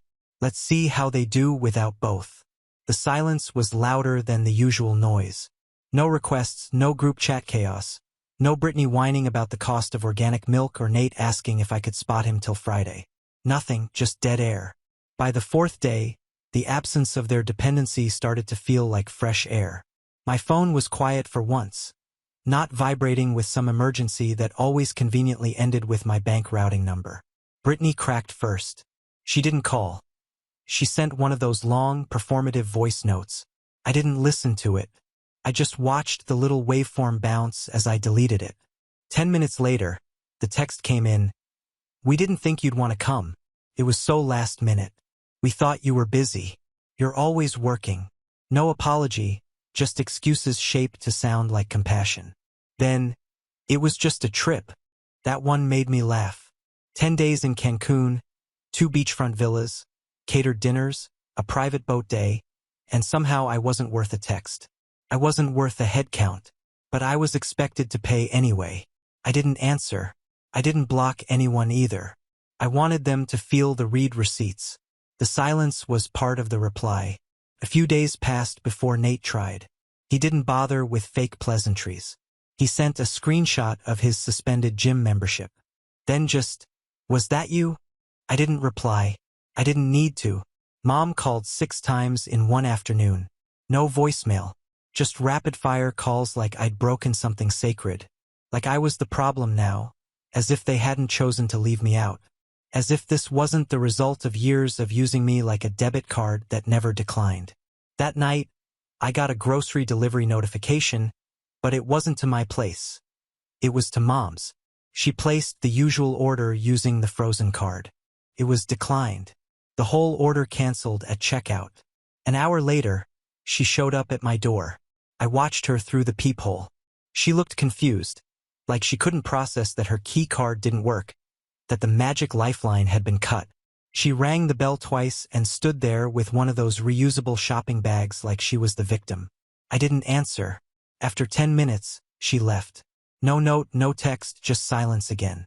That night, I changed every password. Streaming platforms, shared bills, insurance portals, the family calendar we all used, I deleted it. I renamed all the profiles on Netflix. One said, "You forgot my birthday." Another said, "Wrong passenger." My own profile I renamed to, "Not my family." I wasn't being dramatic. I was done. On Wednesday, Nate sent me an email. The subject line was, "We need to talk." I didn't open it. I archived it like junk mail. I booked myself a 3-day weekend. First-class ticket. No one else's name on the reservation, Oceanfront room in Miami. I paid up front. Spa credit included. I used to think traveling alone was sad. Now I realize what's sad is spending thousands so your family can make memories without you, and then they send you the bill. Let them feel the shift. Let them scramble. This wasn't just a quiet phase. It was the end of the arrangement. I wasn't their safety net anymore. They took me for granted. Now they'd learned what that actually costs. The guilt didn't last long. Once they realized I wasn't going to quietly slip back into my role as the walking ATM, the tone shifted fast. The group chat buzzed to life on a Thursday morning. Nate was the first to snap. "You're really doing all this over one trip? Grow up. Not sorry we forgot your birthday. Not we should have told you about the trip. Just straight to blame." Classic Nate, always skipping the part where he owns anything. Brittany followed up 10 minutes later. "You're acting like a child. This family has always had each other's backs. You're breaking that." I didn't answer. I didn't need to. They'd gone quiet for a week trying to play innocent. But now that the groceries weren't showing up, the Hulu account was gone, and their bills weren't being mysteriously covered, they were getting bold. Then Mom sent her message. "I'm shocked you'd let your own mother go without her medication." There it was, the final move in the playbook. Guilt flipped and aimed right at me. As if I was the one who changed. As if they hadn't excluded me from a family trip and invited me after like it was business as usual. As if I hadn't spent years bailing them out quietly, covering bills they didn't even thank me for. What they didn't know was I'd already gone into the insurance portal and removed Mom from my health plan. She'd been on it since I got promoted. Never paid a cent for prescriptions or checkups. I'd handled it all in silence. Took 2 clicks to end that. I didn't feel anything when I did it. No second guessing. No emotional tug. Then Brittany sent a voice note. I didn't open it, but the preview line read, "It's always about money with you." That's what made me write back. One message, one time. "You all forgot my 40th birthday. Not a text, not a call, nothing. But you remembered me when it came time to split a $3,100 bill for a vacation I didn't even know existed. I'm not mad. I'm done. Go find someone else to fund your lives." Then I left the group chat. No dramatic exit. Just gone. An hour later, my receptionist called me to the front desk. Brittany was in the lobby. She didn't make an appointment. Just showed up. Said she needed to see me. I told reception to tell her I wasn't in the building. I watched on the security feed as she sat there for 45 minutes, texting furiously. Then she left, practically slamming the front door behind her. When I got home, my email was full. Brittany, Nate, Leo, even my cousin Dan, who hasn't reached out to me in 4 years, was suddenly in my inbox with a subject line, "Can we talk?" Leo's was the worst. "Bro, Mom's freaking out. Her meds didn't come. You cut off her plan?" Seriously. I archived every message. Then I went back to the shared accounts, the ones I hadn't touched yet. I found Brittany's Amazon Prime address under my account. Removed it. Found Nate's gym membership buried in a recurring expense. Cancelled. Dan's Apple Music family plan gone. They thought it was about the birthday that I was being petty or emotional, but it wasn't that. That just helped me see clearly. This wasn't revenge. It was math. For years I gave every month. Thousands of dollars. No thank yous. No hesitation asking for more. No understanding that I was giving up parts of my own life to carry them. And when they thought I had nothing they needed, no trip ticket, no +1, they didn't even remember to say happy birthday. So now they don't get the money or the access or me. And for the first time in years, that feels like a win. 2 weeks after I cut them off, the begging shifted to threats. At first, they tried fake concern. Emails from Nate with subject lines like, "Let's be reasonable," as if he hadn't billed me for a vacation I never got invited to. He attached some spreadsheet titled Household Contributions, like a tax auditor preparing for court. It listed everything I used to pay for: groceries, phone plans, Mom's prescriptions, Brittany's utility bills, even holiday gifts they gave each other but charged to me. At the bottom, he had the nerve to write, "We were a team, and now you're abandoning us." I didn't reply. Then Brittany started posting thinly veiled barbs on social media. Stuff like, Some people only care about money until they die alone. Or my personal favorite, cutting off your family is easy when you never really had one. Dramatic, considering I once paid off her student loan interest because she said the stress was making her lose hair. But the real turn came when Nate called me at work. I didn't pick up, but he left a voicemail that didn't sound like a brother anymore. It sounded like a warning. You think you're punishing us? You're screwing yourself, Jackson. You forget how much we know about everything. That part made me stop. He didn't elaborate, but the implication was clear. Secrets, personal things, whatever dirt he thought he had. I sat at my desk, phone in hand, heartbeat calm. I wasn't scared. I was disappointed. They had really gone there. So I forwarded the voicemail to my lawyer. Not because I was worried legally, but because I wanted it documented. Then I made one more call. Not to Nate, not to Brittany. I called my company's internal compliance officer. See, what Nate didn't realize is that I was still listed as the manager of the shared family cloud account. The same one they used to store everything. Insurance claims, scanned documents, even Brittany's attempt at applying for pandemic relief under mom's name. I downloaded it all, sorted it, kept what mattered, deleted what didn't. I didn't say a word to them. But the next day, Nate got a call from his bank. One of his side hustles, consulting work that he tried to pass off as legit, had flagged for suspicious activity tied to an old joint account I had once co-signed on when he begged me to help him build credit. He called me frantic. I didn't answer. He texted, "What did you do?" I replied with a screenshot of the voicemail he left me. Just that. Then, I don't get threatened. Ever. After that, silence again. 2 days later, Brittany tried her own version. She messaged a mutual friend of ours from college. Some vague sob story about how I wasn't well and how she was really concerned for my mental state. She must have thought it wouldn't get back to me. It did. That same night, I sent her a one-line message, "Call your landlord." I had been co-signer on her apartment lease for the past 2 years. She never qualified on her own. I called the property manager, submitted the paperwork to remove my name, and let them know she'd now be solely responsible. 3 days to requalify or she'd need to vacate. She messaged me in a panic. I didn't open it. I didn't care what she said anymore. They weren't used to this version of me. Quiet, calculated, unshakable. They expected a fight, emotion, some kind of guilt. But I wasn't hurt anymore. I was done. And without me, their structure was crumbling faster than they could plug the holes. The funny thing about being the one who holds everything together is this. When you stop, they don't know who to be. Let them figure it out. Week 3 is when they stopped pretending. The masks fell one by one. I could almost track the collapse in real time, like watching a poorly built house finally realize it was missing a foundation. Nate was first to buckle. I didn't even have to do anything. The old joint account, the one he begged me to co-sign on just to build credit, got flagged by his employer's compliance department. Turns out running side consulting invoices through it looked a little too much like laundering, especially when the name tied to the account was mine. I had already pulled my name off that account. What Nate didn't know was that I'd also sent the flagged voicemail he left me, the one where he implied he knew, to their HR ethics line. He lost his company card by Friday. Then came Brittany. Her lease renewal hit like a brick. Without me as co-signer, the rent jumped under the new terms. And when the leasing office demanded updated proof of income, she couldn't produce even half of it. She tried to talk her way out of it, said her guarantor was traveling. They didn't buy it. She had 10 days to vacate or requalify. On Monday, I got a voicemail. "Brittany," through gritted teeth. "I hope you know Mom is sick over this.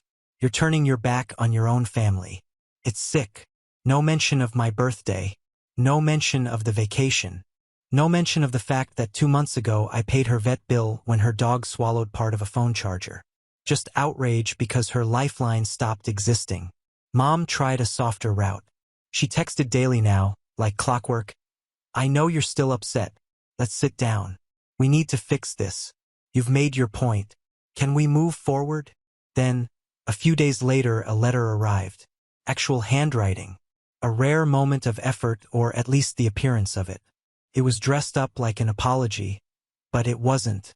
She called what happened a misunderstanding. She said I had isolated myself, that life is too short to hold grudges, and that I needed to come home. The kicker was at the end.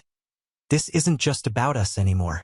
Without your support, things are falling apart. We need you. We always have.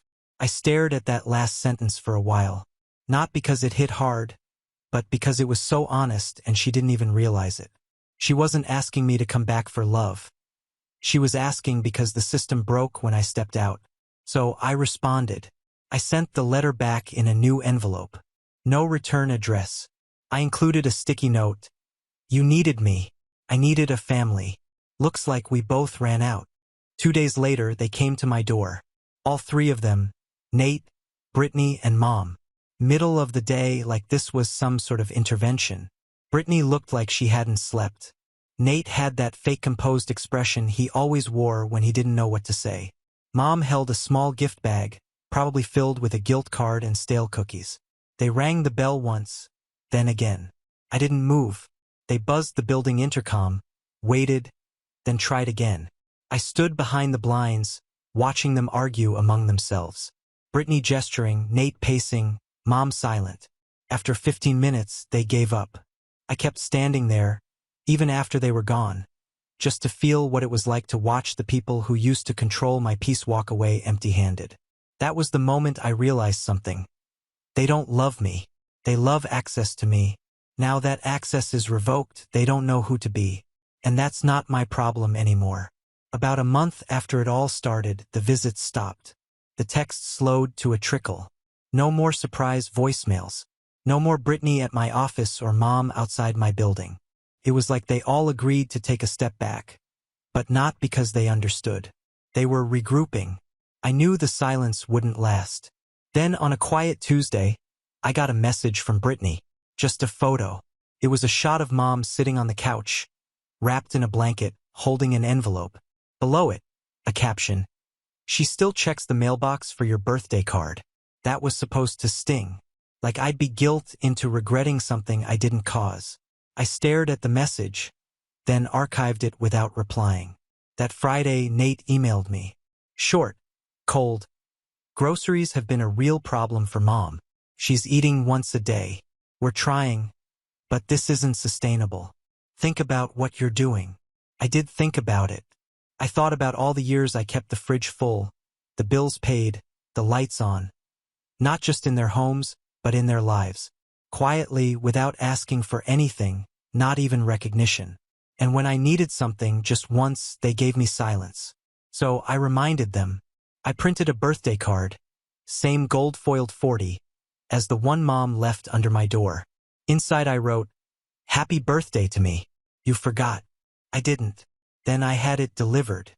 Not through the regular mail. Couriered. Signature required. Delivered to their apartment doorstep at 7 a.m. on a Sunday. I waited. 9:14 a.m. Brittany called. I didn't pick up. 9:16, Nate. 9:22, Mom. Voicemail. I didn't listen. Just deleted them all one by one. By Monday, the game changed again. They didn't threaten. They didn't beg. They started showing up at places I used to go. My gym, the little Italian cafe I liked. Brittany even joined a networking group I was in on LinkedIn, like that would force proximity. Didn't. Then they tried the final move. Forgiveness, or at least their version of it. Nate wrote, "We've all made mistakes. What matters is that we come back together. Let's move on. Start fresh. You belong with us." Mom texted a photo of the family from 2 years ago. All of us sitting at a picnic table, smiling. I remember that day.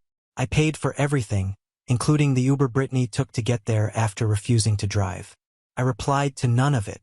Then came the unexpected part. Brittany texted me again, and this time she said what they were all thinking. "You can't just cut us off forever. That's not how family works." And I realized then they truly believed that. That no matter how much they took, how little they gave, I'd always come back because I was family. Because they'd raised me to believe obligation was love. But obligation ends when the contract breaks. And they broke it. I answered for the last time. Family remembers birthdays. Family doesn't send invoices for trips they didn't invite you to. You don't want me. You want my money. That's not family. That's a subscription. And it's been canceled. I blocked them all. No more contact. No more explanations. No more windows left open for redemption. They'll talk to each other, to anyone who will listen. They'll paint me as cold, selfish, changed. And maybe I am changed, but I'm also free. They forgot my birthday. I'll make sure they remember the consequences for the rest of their lives. Epilogue. It had been 5 quiet months. No messages, no surprise visits, no calls. I started to believe it was really over. Then I got an envelope in the mail. No return address. Inside, a wedding invitation, Leo. I hadn't heard from him since he texted about Mom's prescription fiasco. And now, suddenly, he was getting married and inviting me. It was formal, printed on thick cream cardstock with cursive lettering. I half expected to find a bill tucked behind it. I flipped it over. On the back, "Everyone will be there. Thought you might want to be too. You're still family." That word again. Still family. I stared at the invitation for a long time. I wasn't angry. I was curious. What did they think would happen?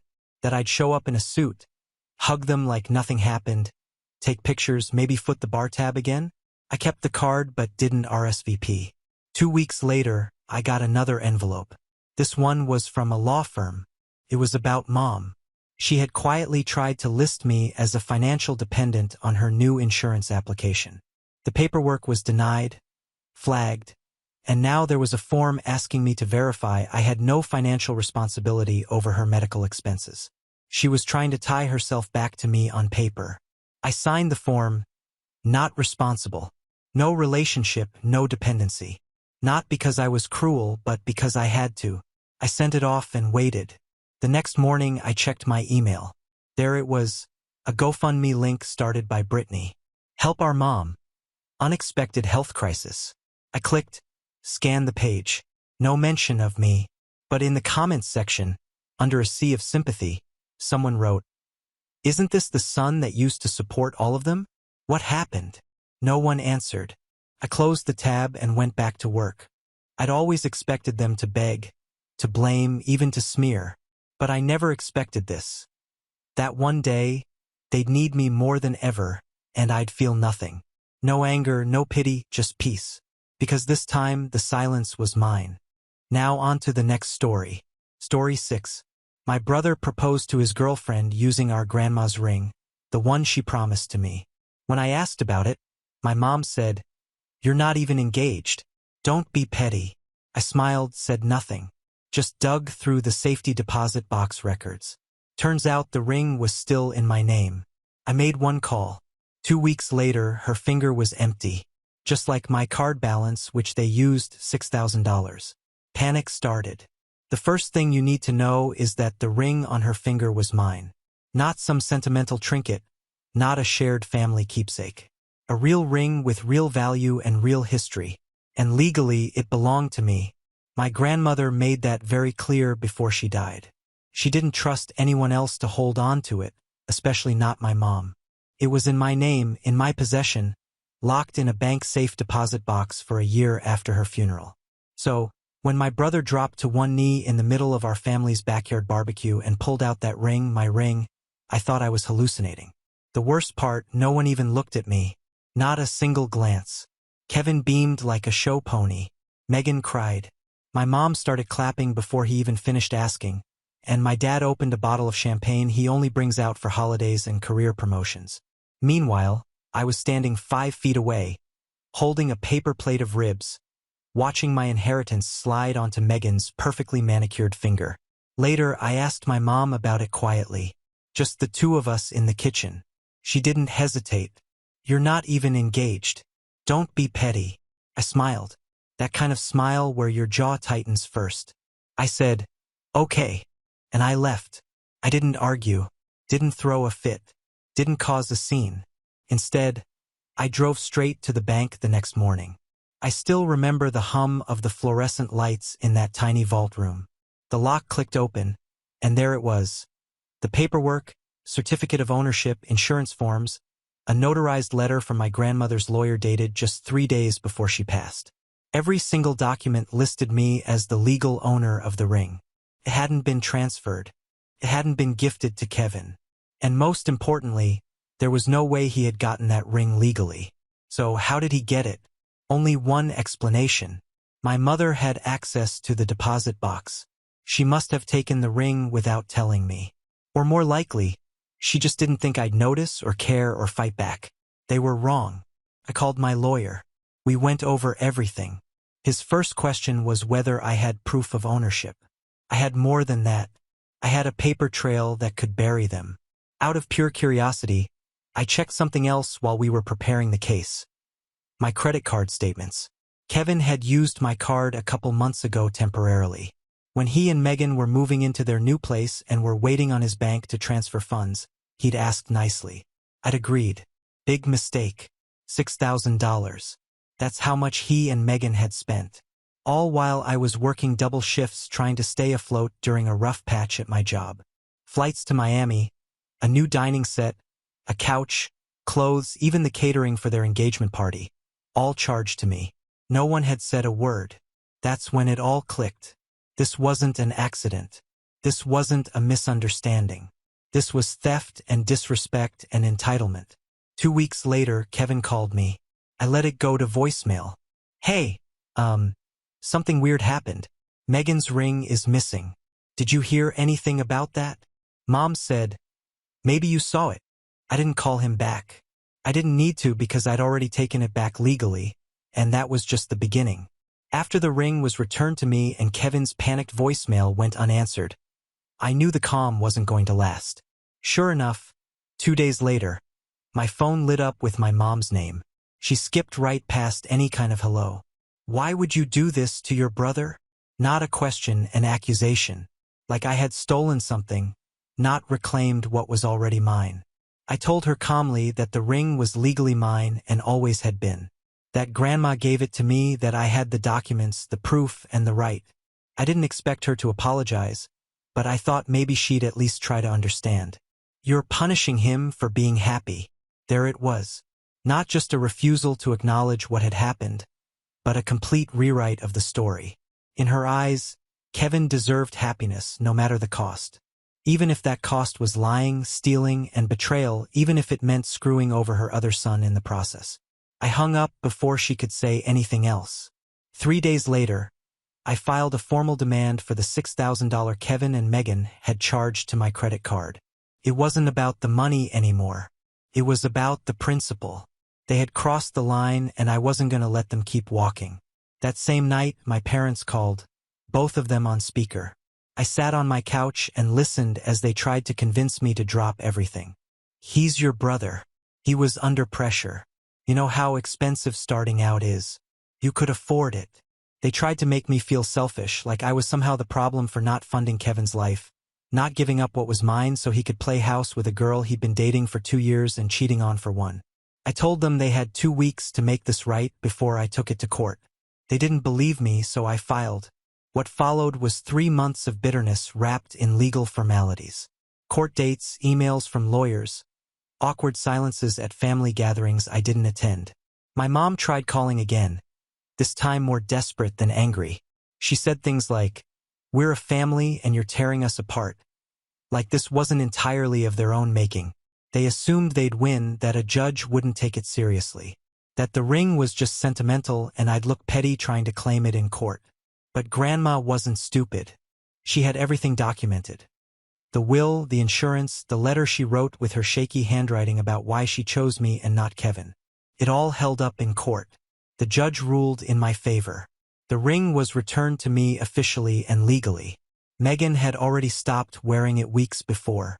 According to her friend, who DM'd me out of nowhere, she didn't even want it anymore after finding out how they got it. Said it felt cursed. Kevin didn't show up to the final hearing.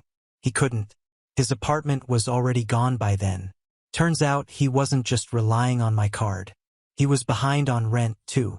The landlords gave him 2 weeks to vacate. Megan left the week before that. No ring, no fiancé, no apartment. He moved back in with my parents. The silence after that ruling was eerie. Not a word from my mom. Not a message from my dad. I figured they were licking their wounds, but I knew Kevin wasn't going to take the hit quietly. 2 weeks after the court decision, I walked out of my apartment building at 6:30 in the morning and found my car destroyed. Windshield cracked, front bumper hanging, paint scratched up like someone had taken a key to it for 20 minutes straight. The baseball bat was left under the car just in case I didn't get the message. One of the neighbors said they heard a noise around 2 a.m., but didn't see who it was. Another said they saw someone in a hoodie, but the cameras facing the street didn't catch the angle. The police came, took the report, asked a few questions, and left. I knew it was Kevin. No one else had that kind of rage toward me, but I couldn't prove it. And that's when I understood something important. They weren't going to stop. Not until I either gave in or walked away entirely. So I chose the third option. I'd wait. Not out of fear. Not out of weakness. I was done playing by their rules. I knew karma was real and I knew it was coming. By that point, I'd written off the idea of any kind of reconciliation. There wasn't going to be a family meeting or a tearful apology. My car had been totaled. My trust was gone. And no one from that house even sent me a text to pretend they cared. I didn't fix the car. I replaced it, paid for it outright. It was my way of saying, you didn't win. 2 weeks later, karma finally showed up. I got the call from my cousin Jordan. I don't even remember what he said at first, just that it started with, "You're not going to believe this." Apparently, Kevin had taken my dad's car out for a drive. He stayed out late for a decade and wrapped it around a utility pole 2 blocks from their house. It was 3 o'clock in the morning. No passengers, no pedestrians, but the car was wrecked. Front end crushed, airbags deployed, the whole thing done for. Kevin had a minor concussion, a fractured wrist, and some bruised ribs. Could have been worse. I'm not sure he deserved worse, but I definitely didn't lose sleep over it. A day later, I got a message from my mom. First one since the court case. Kevin's in the hospital. Dad's car is gone. We're trying to figure out expenses. Then another right after. Can you help? I didn't even reply. There's a specific kind of silence that follows when a family finally realizes you're done being their backup plan. No arguments, no shouting, just nothing. And it was the best nothing I'd ever felt. A week passed. I got another message. This time from someone I definitely didn't expect. Megan. At first, I thought it was a mistake or a prank or maybe a drunk text, but it wasn't. She asked if we could talk. Said she wanted to clear the air. I agreed, mostly out of morbid curiosity. We met at a coffee shop halfway between our neighborhoods. She looked different, less polished, more real. She didn't bother with the small talk. I always liked you more. That's how she started. She said she never knew about the ring situation until after the proposal. That she found out the night Kevin came home ranting about lawyers and betrayal. That when she asked where the ring really came from, he got defensive and blamed me for everything falling apart. She said she didn't believe him. And then she said something that made me nearly choke on my coffee. I've had feelings for you since last year. I just didn't know what to do with them. I stared at her. Half of me was still expecting Ashton Kutcher to jump out and yell that I was being punked, but she was serious. I didn't give her an answer. I just nodded and said I needed time to think. And I meant it. I wasn't looking to start some twisted love triangle. Especially not with someone who'd been engaged to my brother 2 months ago. But news travels fast and somehow, probably from one of her friends who still talked to Kevin, the rumor got back to him. 3 days later, Megan showed up at my apartment again. Her face pale, her voice shaking. He's trying to get back with me. Not because he wants me, because you didn't say no. I didn't respond right away. I just opened the door wider and let her in. That's when it hit me. Kevin wasn't done. Not by a long shot. And neither was I. The fact that Megan showed up again didn't shock me. What shocked me was how scared she looked. Not emotional, not sad. Scared like she'd seen something she couldn't unsee. She sat on my couch, barely touching the tea I gave her. Said Kevin had been blowing up her phone since he found out she came to see me. Texts, calls, even a late-night appearance outside her apartment. She didn't let him in. He stayed in his car for 20 minutes, then peeled off. He thinks I'm doing this to hurt him, she said. She wasn't. That was the craziest part. She wasn't trying to make a scene or create drama. She just wanted out of that mess and apparently had feelings she couldn't shake. I didn't trust it yet. How could I? But I also wasn't dumb. Kevin wasn't going to take this like an adult. 2 days after that, it happened. Kevin posted a picture of him and Megan on Instagram. The caption was a passive-aggressive masterpiece. Back where we belong. Some things don't need fixing. She called me that night furious. Said she hadn't spoken to him in a week. That she had no idea he'd taken the photo. It was from months ago. She asked him to take it down. He blocked her. It was his move not to get her back, to spite me. I didn't reply. I didn't post. I didn't even engage. But something started shifting. Our extended family, the ones who kept their distance during the lawsuit, suddenly had a lot to say. A few aunts reached out to me. One even apologized for believing my mom's side of the story. Cousins I hadn't heard from in years were sending messages saying I did the right thing. Apparently, Kevin's spiral wasn't exactly private. Word had gotten around about the car crash, the court loss, the financial mess, and now this petty attempt at dragging Megan back. My parents stayed silent. I figured they were nursing their own bruised pride after having to pay for the totaled Lexus. Insurance had denied the claim. DUI wasn't involved, but reckless driving at 3 a.m. with no reason for being out, they got nothing. Out of pocket, hard. It didn't take long for their financial pressure to land back where it always did. At my front door. Another message from Mom. We're falling behind. I know things have been tense, but maybe we could talk. Translation? Can you give us money again? This time I didn't ignore her. I replied, I'm not your emergency fund. Try Kevin. The read receipt popped up. She didn't reply. Then a week later the real kicker hit. I ran into my cousin Taylor at a bookstore. She said something that almost made me laugh out loud. You know, Kevin's telling people he's back with Megan because you tried to date her and she rejected you. Apparently he was spreading it around the family, telling people I'd been waiting in the wings, that Megan had let me down easy, and that they were working things out. I didn't say a word, just nodded and moved on. But inside, I was already planning my next move. Kevin wanted to play games. He didn't know I was just getting started. After I found out about the lies Kevin was spreading, I stopped pretending anything in this family could be salvaged. The only difference now was I wasn't playing defense anymore. Megan cut all contact with him after the Instagram stunt. She deleted her account, changed her number. She told me she needed space and I respected that. I didn't chase her. She was dealing with the kind of emotional shrapnel only someone like Kevin could leave behind. Charm, guilt, gaslighting, repeat. Meanwhile, I started getting petty texts from my dad. They were vague and passive-aggressive questions about whether I'd talked to Megan recently, or how family feuds don't end well for anyone. I ignored every one of them. Then my lease came up for renewal and I decided not to stay. I'd been in the same apartment for 5 years.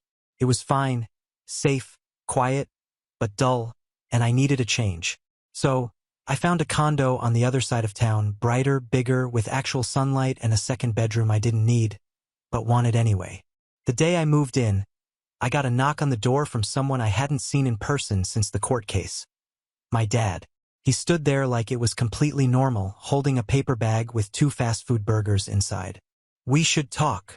I let him sit at the kitchen counter. He didn't eat the burger, just picked at the edge of the wrapper like it might explode. He told me Kevin was spiraling, drinking more, isolating, saying things he shouldn't say. Mom was stressed. Dad was exhausted. The house was tense. And then came the pitch. You've always been more responsible. Maybe you could help steer him back. I leaned against the wall, arms crossed, just listening. Then he said something that still makes my skin crawl. We made a mistake. Maybe we shouldn't have given him the ring. But he had someone.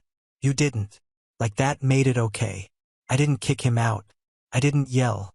I just told him the truth. This isn't about a ring anymore. It's about all the times I was the backup plan, the ATM, the afterthought. That part's done. He nodded like he understood. But I knew he didn't. 2 days later, Kevin showed up at my building, not at my door, but downstairs. Leaning on a parking meter, staring up at the windows like he was waiting for a sign. My neighbor called to say some guy was loitering near the garage entrance. I looked out and saw him pacing, wearing that same old varsity jacket he hadn't taken off since college. He looked lost, not angry, not smug, just tired. I didn't go down. Instead, I called the building manager and had a note put on his car. Trespassing will be reported to the police. He didn't come back, but the final blow came 2 weeks later. Megan texted, just a short message. Can I stop by? I need to talk to you in person. She came by that night. No drama, no tension. She just sat on my couch and took a deep breath. I never told him how I felt about you because I was afraid he'd lose it, but I can't pretend anymore. I didn't interrupt. I let her say what she needed to. I like you. I think I've liked you since that family trip to Tahoe 2 years ago. But I buried it because you were the wrong brother. She was wrong. I wasn't the wrong brother. I was the one they buried so the other one could shine. We sat in silence for a while. Nothing romantic, just real, honest. Later that night, I found out Kevin had seen us together. Somehow he knew. Whether it was a neighbor, a relative, or just dumb luck, he found out Megan had been at my place again. And that night he went out drunk, angry, furious. He didn't make it far. Lost control of a borrowed car. Not my dad's this time, but his friend's. Slid off the road, hit a signpost. Not life-threatening, but enough to land him in the hospital again. My mom called not to tell me he was okay, not to apologize. She just said, I hope you're happy. I hung up and I finally was. After the accident, everything collapsed faster than I expected. Kevin walked away with a broken leg, a few stitches, and what the doctors called minor internal bruising. But whatever pride he had left didn't survive. He wasn't just physically broken. He was unraveling. He stopped posting on social media, stopped responding to most people, just disappeared into my parents' house like a ghost. The whispers in the family grew louder. Aunts who used to defend him now told each other behind closed doors that Kevin needed help. Not support, help, real help. Therapy, distance, consequences. My mom didn't see it that way. She called again 3 days after the crash. Left a voicemail this time. He's in pain, Alex. And you've been cruel. That was it. No mention of the $6,000. No mention of the ring. No mention of the car he destroyed or the lies or the credit card fraud. Just me, the villain. Again, I didn't call back. And then came the moment that none of us saw coming. Megan showed up at a family gathering. Uninvited. It was a barbecue at my cousin's place. I wasn't there. I hadn't been to one of those since before the court case, but I heard all about it afterward. She walked in like she belonged there, said hi to everyone, helped herself to a soda. My mom went pale. My dad apparently left the backyard entirely. Kevin tried to talk to her. She walked past him without a word. My cousin Taylor told me later. It was like she came to show them she wasn't afraid of any of them. After that, the calls stopped. The texts ended. Even the secondhand drama dried up. It was like they all realized I wasn't coming back, that I wasn't going to be the one who forgave and forgot, that I wasn't part of that unit anymore. Megan and I kept talking. We took it slow. No labels, no pressure. She stayed in her apartment. I stayed in mine. We saw each other a couple times a week. Went for walks. Ate cheap tacos. Laughed. But it wasn't about revenge anymore. It was just two people who had made it through the wreckage. A month later, Kevin moved out of my parents' house. Rumor was he went to stay with a friend in another city. No one said goodbye. No one asked him to stay. And me? I kept the ring. Still in the safe. Same box. Same papers. Still waiting for someone who reminds me of Grandma. Kind. Sharp. Unwilling to let anyone walk all over them. I don't know if that person is Megan. Maybe, maybe not. But I know one thing. The next time I open that safe, it'll be on my terms. And no one, not Kevin, not my parents, not anyone, will ever take that from me again.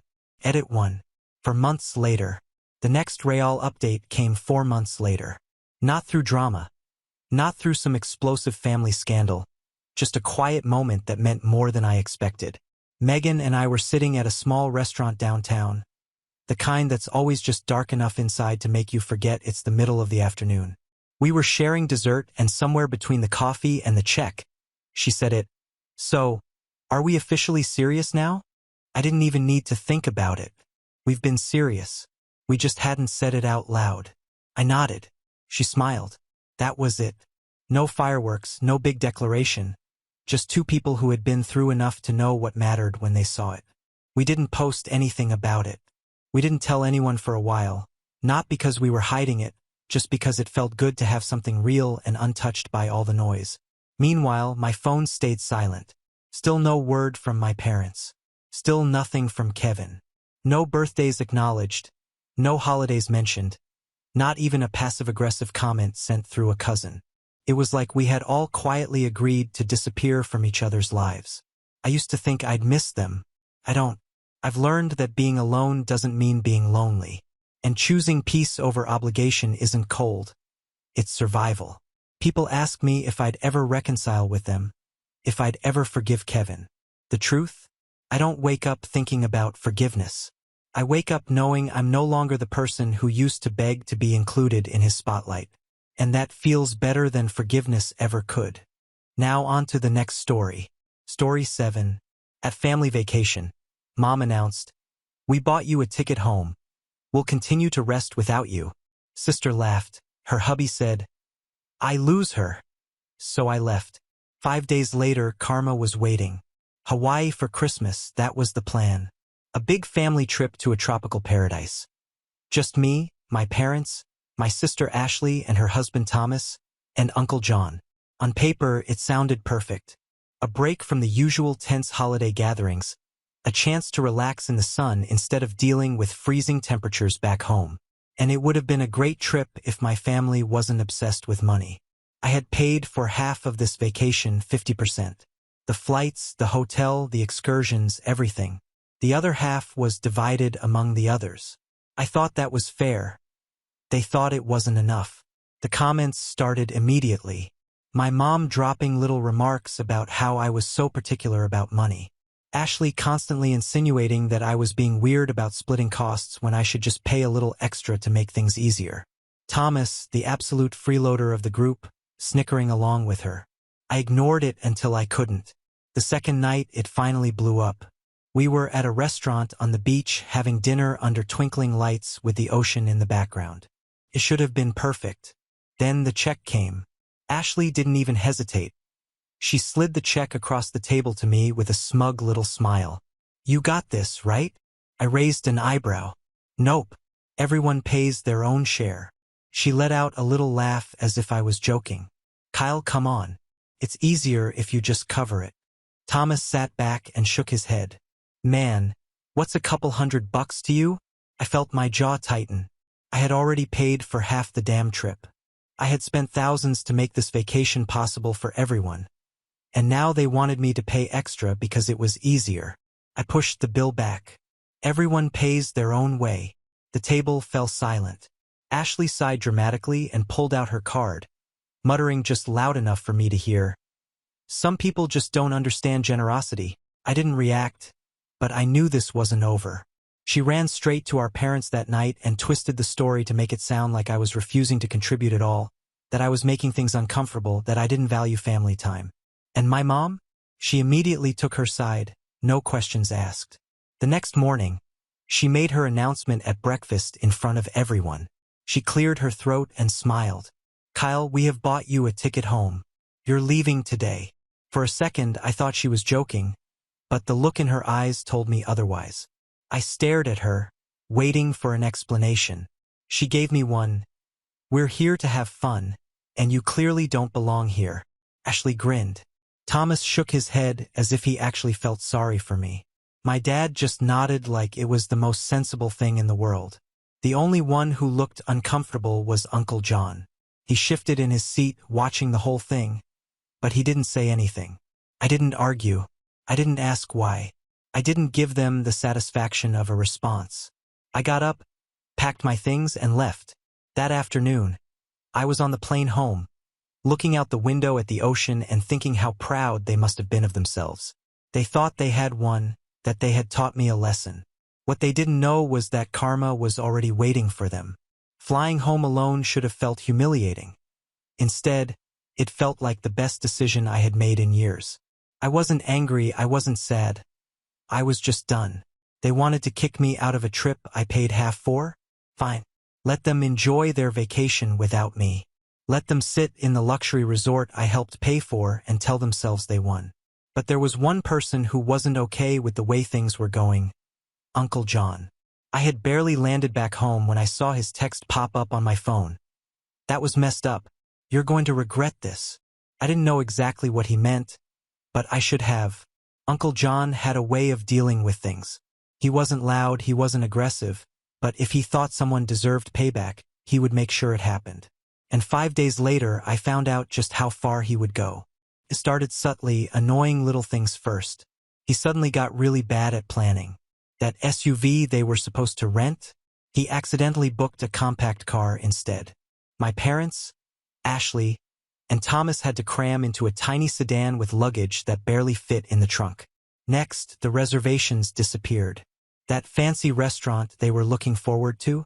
Oops. I must have canceled it by mistake. He suggested a cheaper, mediocre place instead, claiming, "Hey, we have to watch the money, right?" Then he suddenly became extremely forgetful. He forgot his wallet several times, conveniently when it was time to pay for group activities. Someone else had to cover his share. When Ashley and Thomas wanted to go snorkeling, he convinced my parents it was too dangerous, warning them about possible rip currents and jellyfish stings. "Do you really think it's safe at our age?" he asked my mother dramatically. Snorkeling canceled. Then he got tired of being subtle. By the third day, he had gone from being a nuisance to outright ruining their fun. When my mother suggested a day at the spa, he found a cheaper alternative far from the resort, a rundown place with dated decor and weird-smelling lotions. He pitched it like it was so much better than the fancy resort spa. She booked it and regretted it. Ashley whined that she wanted to go on a sunset cruise. Uncle John pointed out that it was a waste of money and suggested something more budget-friendly, a dingy boat rental that barely had seats. By the fourth day, they were miserable. Ashley texted me first. "Did you tell Uncle John to act like this?" I didn't reply. Then my mom tried. "John is being difficult.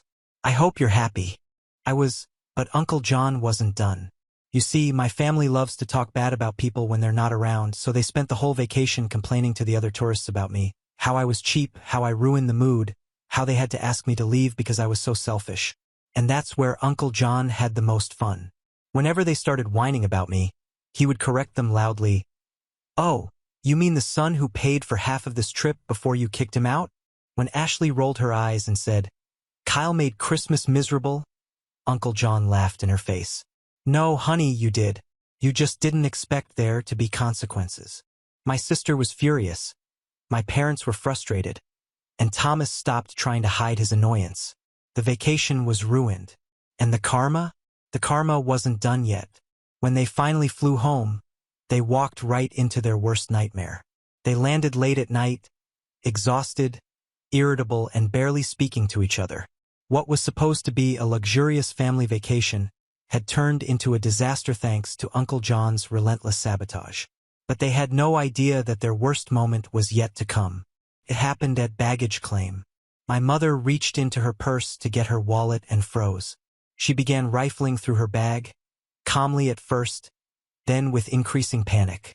My dad watched, confused, until she muttered, "It's not here." Then he checked his own pockets, then his carry-on. Nothing. Ashley, already annoyed from the flight, rolled her eyes. "Mom, you probably just put it in the suitcase." So they unzipped the suitcases right there in the middle of the airport, pulled out clothes, souvenirs, everything. Still nothing. Thomas started checking his own things, his movements now quick and jerky.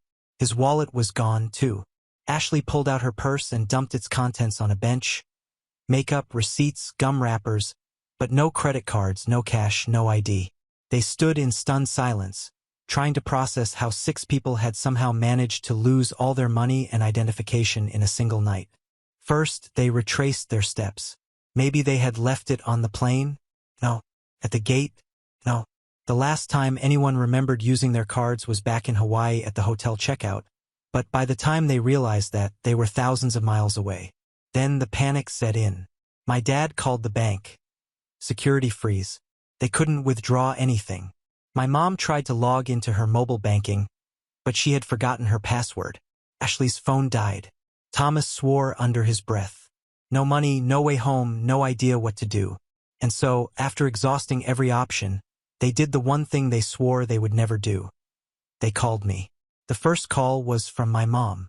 I stared at my phone as it buzzed on the table. Decline. Then Ashley. Decline. Then Thomas. Decline. I knew exactly why they called. I let them squirm for a while. Finally, a text from my mom came through. Kyle, we need your help. Please. I stared at the message for a long time, savoring it. 5 days ago, they had laughed in my face and kicked me off a trip I had paid for. They had told me I didn't belong. Now suddenly I was useful again. I thought about ignoring them, letting them find out for themselves, but then I had an even better idea. I called them back. My mom answered the first ring, her voice frantic. Kyle, oh thank God. Listen, I cut her off. You're at the airport, yes? We lost our. I'll text you my address, I said. You can take a taxi here. Silence. Then she said carefully, we don't have any money, Kyle. I grinned. Wow, that's tough. Kyle, she snapped, her patience already wearing thin. This isn't funny. I pretended to think for a second.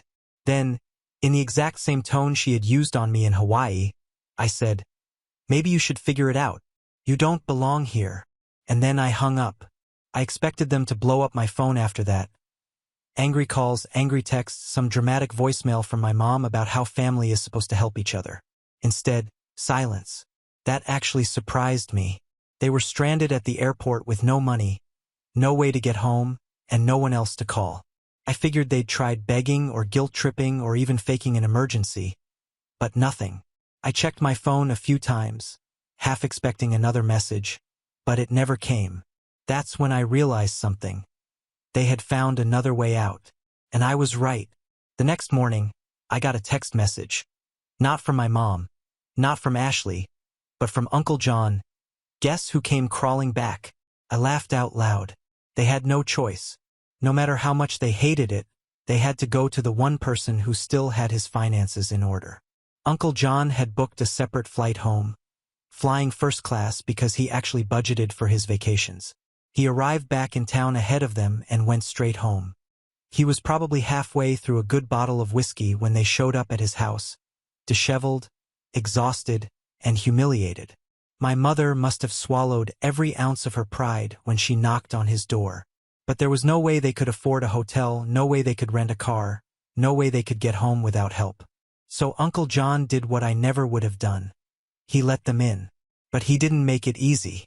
He charged them $100 per person per night, paid in advance in cash before they could even step inside. You don't have any cash? He asked, all fake concern. Damn, that's a shame. Guess you should have planned better. Ashley lost it first. She started ranting about how unfair it was, how he was supposed to be family, how he should just help them out of the goodness of his heart. Uncle John laughed in her face. Oh, I could. But hey, some people just don't understand generosity, do they? She fell silent. That's when my dad gave in. He pulled out his phone and Venmo'd Uncle John $600 for the night. They had no other choice. They were staying at his house like unwanted guests. Miserable, angry, and completely trapped. No special treatment, no fancy dinners, just a couch, some extra blankets, and whatever leftovers Uncle John felt like sharing.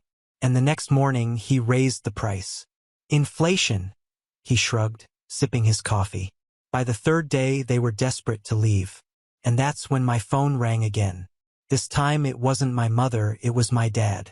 And the first thing he said, Kyle, let's talk. I stared at my phone for a long time before I answered. My dad never called me directly unless it was something serious. The fact that he was calling now, after everything, meant one thing. They were desperate. I finally answered, keeping my voice neutral. Hello. There was silence for a few seconds. Then my father cleared his throat. Kyle, let's talk. I almost laughed. Talk? Now he wanted to talk? Still, I let him talk. He started with the usual garbage. How things got out of hand, how everyone was tired from traveling, how maybe mistakes were made on both sides, as if I had somehow contributed to getting kicked out of my own vacation. Then he finally admitted it. We need a place to stay. I sat back and smiled. There it was, the real reason for the call. Apparently, staying at Uncle John's had become unbearable. The price hikes continued, $1, $200 per person per night now. Uncle John had locked his refrigerator after Ashley tried to raid it, forcing them to order takeout. And the worst part, he never let them forget why they were there. Every morning, he greeted them with a grin and a receipt. Every night, he reminded them how expensive it was to have freeloaders in the house. He would sigh dramatically when they asked for something and say, "Man, you know I'd love to help you out, but you don't belong here." Exactly what my mother had told me in Hawaii. They had finally had enough. So here was my dad trying to negotiate with me. "Kyle will pay you back," he added quickly, as if that would sweeten the deal. "Just let us stay with you for a few nights. We'll be out of your hair." I let the silence drag on, enjoying the fact that for once, he was waiting for my approval. Then I said, "No." My dad paused as if he hadn't heard me correctly. "Excuse me?" "No," I repeated. "You don't belong here." He exhaled sharply, his temper boiling over. "Kyle, this is serious." "Oh, I know," I said. "You're stranded, you're bleeding money, and Uncle John is squeezing every last dime out of you. This is serious." He didn't like that. "You think this is funny?" I didn't answer because, honestly, it was. He tried another angle. "This isn't just about your mom and me. Ashley and Thomas need help too." I snorted. "Oh, now we care about other people's struggles?" That hit a nerve. "Kyle," I cut him off. "You should have thought about all this when you put me on that plane." Silence. I could almost hear his teeth grinding. Then, finally, he let down the last bit of pride he had left. "Please." I had never heard my father say that word to me before. Not like that. And for a split second, I actually considered it. But then I remembered exactly who these people were. If I let them in, they'd act grateful for 2 days, maybe 3. Then the complaining would start, then the guilt, then the expectation that I should help more, pay more, do more. And before I knew it, I'd be the one getting screwed over again. So I shook my head, even though he couldn't see me. "No, Dad, you made your choice. Now live with it." Then I hung up. I thought that was the end of it, that after I hung up on my dad, they'd finally get the message, that they'd find their own way home, lick their wounds, and never ask me for anything again. But of course, my family had one last trick up their sleeve. 3 days passed. Silence. No calls, no text, no updates. I assumed they had finally given in and booked a cheap motel or at least stopped trying to reach me. I was finally moving on, ready to put this mess behind me. Then a bill arrived. At first, I didn't think much of it, just another envelope in my pile of mail. But when I opened it, my stomach sank. It was a bill from the resort in Hawaii. A bill for $4,300. I scanned the details, my pulse pounding. It wasn't a mistake. It was my family's charges. After I left, they had put their charges on my card. I felt sick. Somehow, before they kicked me out, they had linked my credit card to the room. That meant that every single spa treatment, every overpriced meal, every round of drinks was charged to me. They knew. They had planned this. I grabbed my phone, anger boiling inside me, and dialed the resort's front desk. After an agonizing 20-minute call, I got the confirmation, "Yes, sir. The charges were made to your account." The additional guests used the linked payment method for the remainder of their stay. I hung up, gripping the phone so tightly my hand hurt. I had 2 options. Eat the charge, pay for the luxury vacation I wasn't even there for, or go to war. I chose war. I called Uncle John. The second he picked up, I didn't even say hello. "You won't believe what those idiots just did." When I told him about the bill, he actually howled with laughter. "Damn," he said, still laughing. "They really thought they had the last word, huh?" I wasn't laughing. "They committed credit card fraud." "Well," he mused, "I guess that's one way to put it." He paused for a moment, then added, "You know, you could report it." I knew what he meant. If I really wanted to, I could call my bank, dispute the charge, and file fraud charges against my own parents and sister. And for a few minutes, I actually considered it. But then I had a better idea. I called my mother. She answered immediately, her voice sweet as sugar. "Kyle, I was just about to call you. I skipped the fake pleasantries. You charged over $4,000 on my card. Explain." Silence. Then, in the most fake innocent voice I had ever heard, she said, "Oh, honey, there must have been a mistake. You left so suddenly, we just assumed your card would still cover everything." I almost crushed my phone in my hand. "Fix it," I said through clenched teeth. "Now." She sighed as if I was being difficult. "Kyle, don't be dramatic. You make good money. It's not a big deal." That was it. That was the moment every last shred of a relationship we had died. I took a deep breath. Then I said as calmly as I could, "If I don't see the full amount wired to me by tomorrow morning, I'm going to file a fraud lawsuit against you. You can explain to the bank why you stole from your son." Her gasp was so loud I had to pull the phone away from my ear. "Kyle, you wouldn't." I hung up. The next morning, the money was in my account. No apology, no follow-up message, just a quiet, bitter payment. And just like that, I was done with them forever. Ashley blocked me. My mom went into full victim mode on Facebook, posting some vague nonsense about ungrateful children who have forgotten the meaning of family. And my dad never spoke to me again. Uncle John, he loved every second of it. We met for drinks a few weeks later, and he raised his glass with a grin. "To freedom," he said, and I clinked my glass against his. "To freedom." Update. I thought that was it. I thought they had finally slithered away, licked their wounds, and never bothered me again. I was wrong. A few weeks after the credit card stunt, I was settling into my peaceful, drama-free life when I got an email from a name I never expected to see. My parents' landlord. At first, I thought it was a scam, but then I opened it and saw the message. "Hello, Kyle. I was given your email as a point of contact regarding your parents' lease. Please call me as soon as possible regarding an urgent financial matter." I stared at the screen in total confusion. Contact person for what? Curiosity got the better of me, so I called. The landlord picked up on the first ring, and that's when the final bombshell dropped. It turned out that my parents were 3 months behind on their rent. Not only that, but they had told the landlord that I would cover it. I actually laughed out loud. The landlord, clearly uncomfortable, asked me if I planned to take care of it since they were about to be evicted. I didn't even hesitate. "Not my problem." The landlord was silent for a moment, as if he hadn't expected that answer. "So you're saying you're not going to help them?" "Correct," I said. "If they told you I'd cover it, they lied." And then, because I wanted absolute clarity, I added, "You should probably start the eviction papers." He sighed, mumbled something about how this always happens in family situations, and hung up. And that was that. I never called my parents, never asked what happened, never checked in to see how they were taking being kicked out of their home.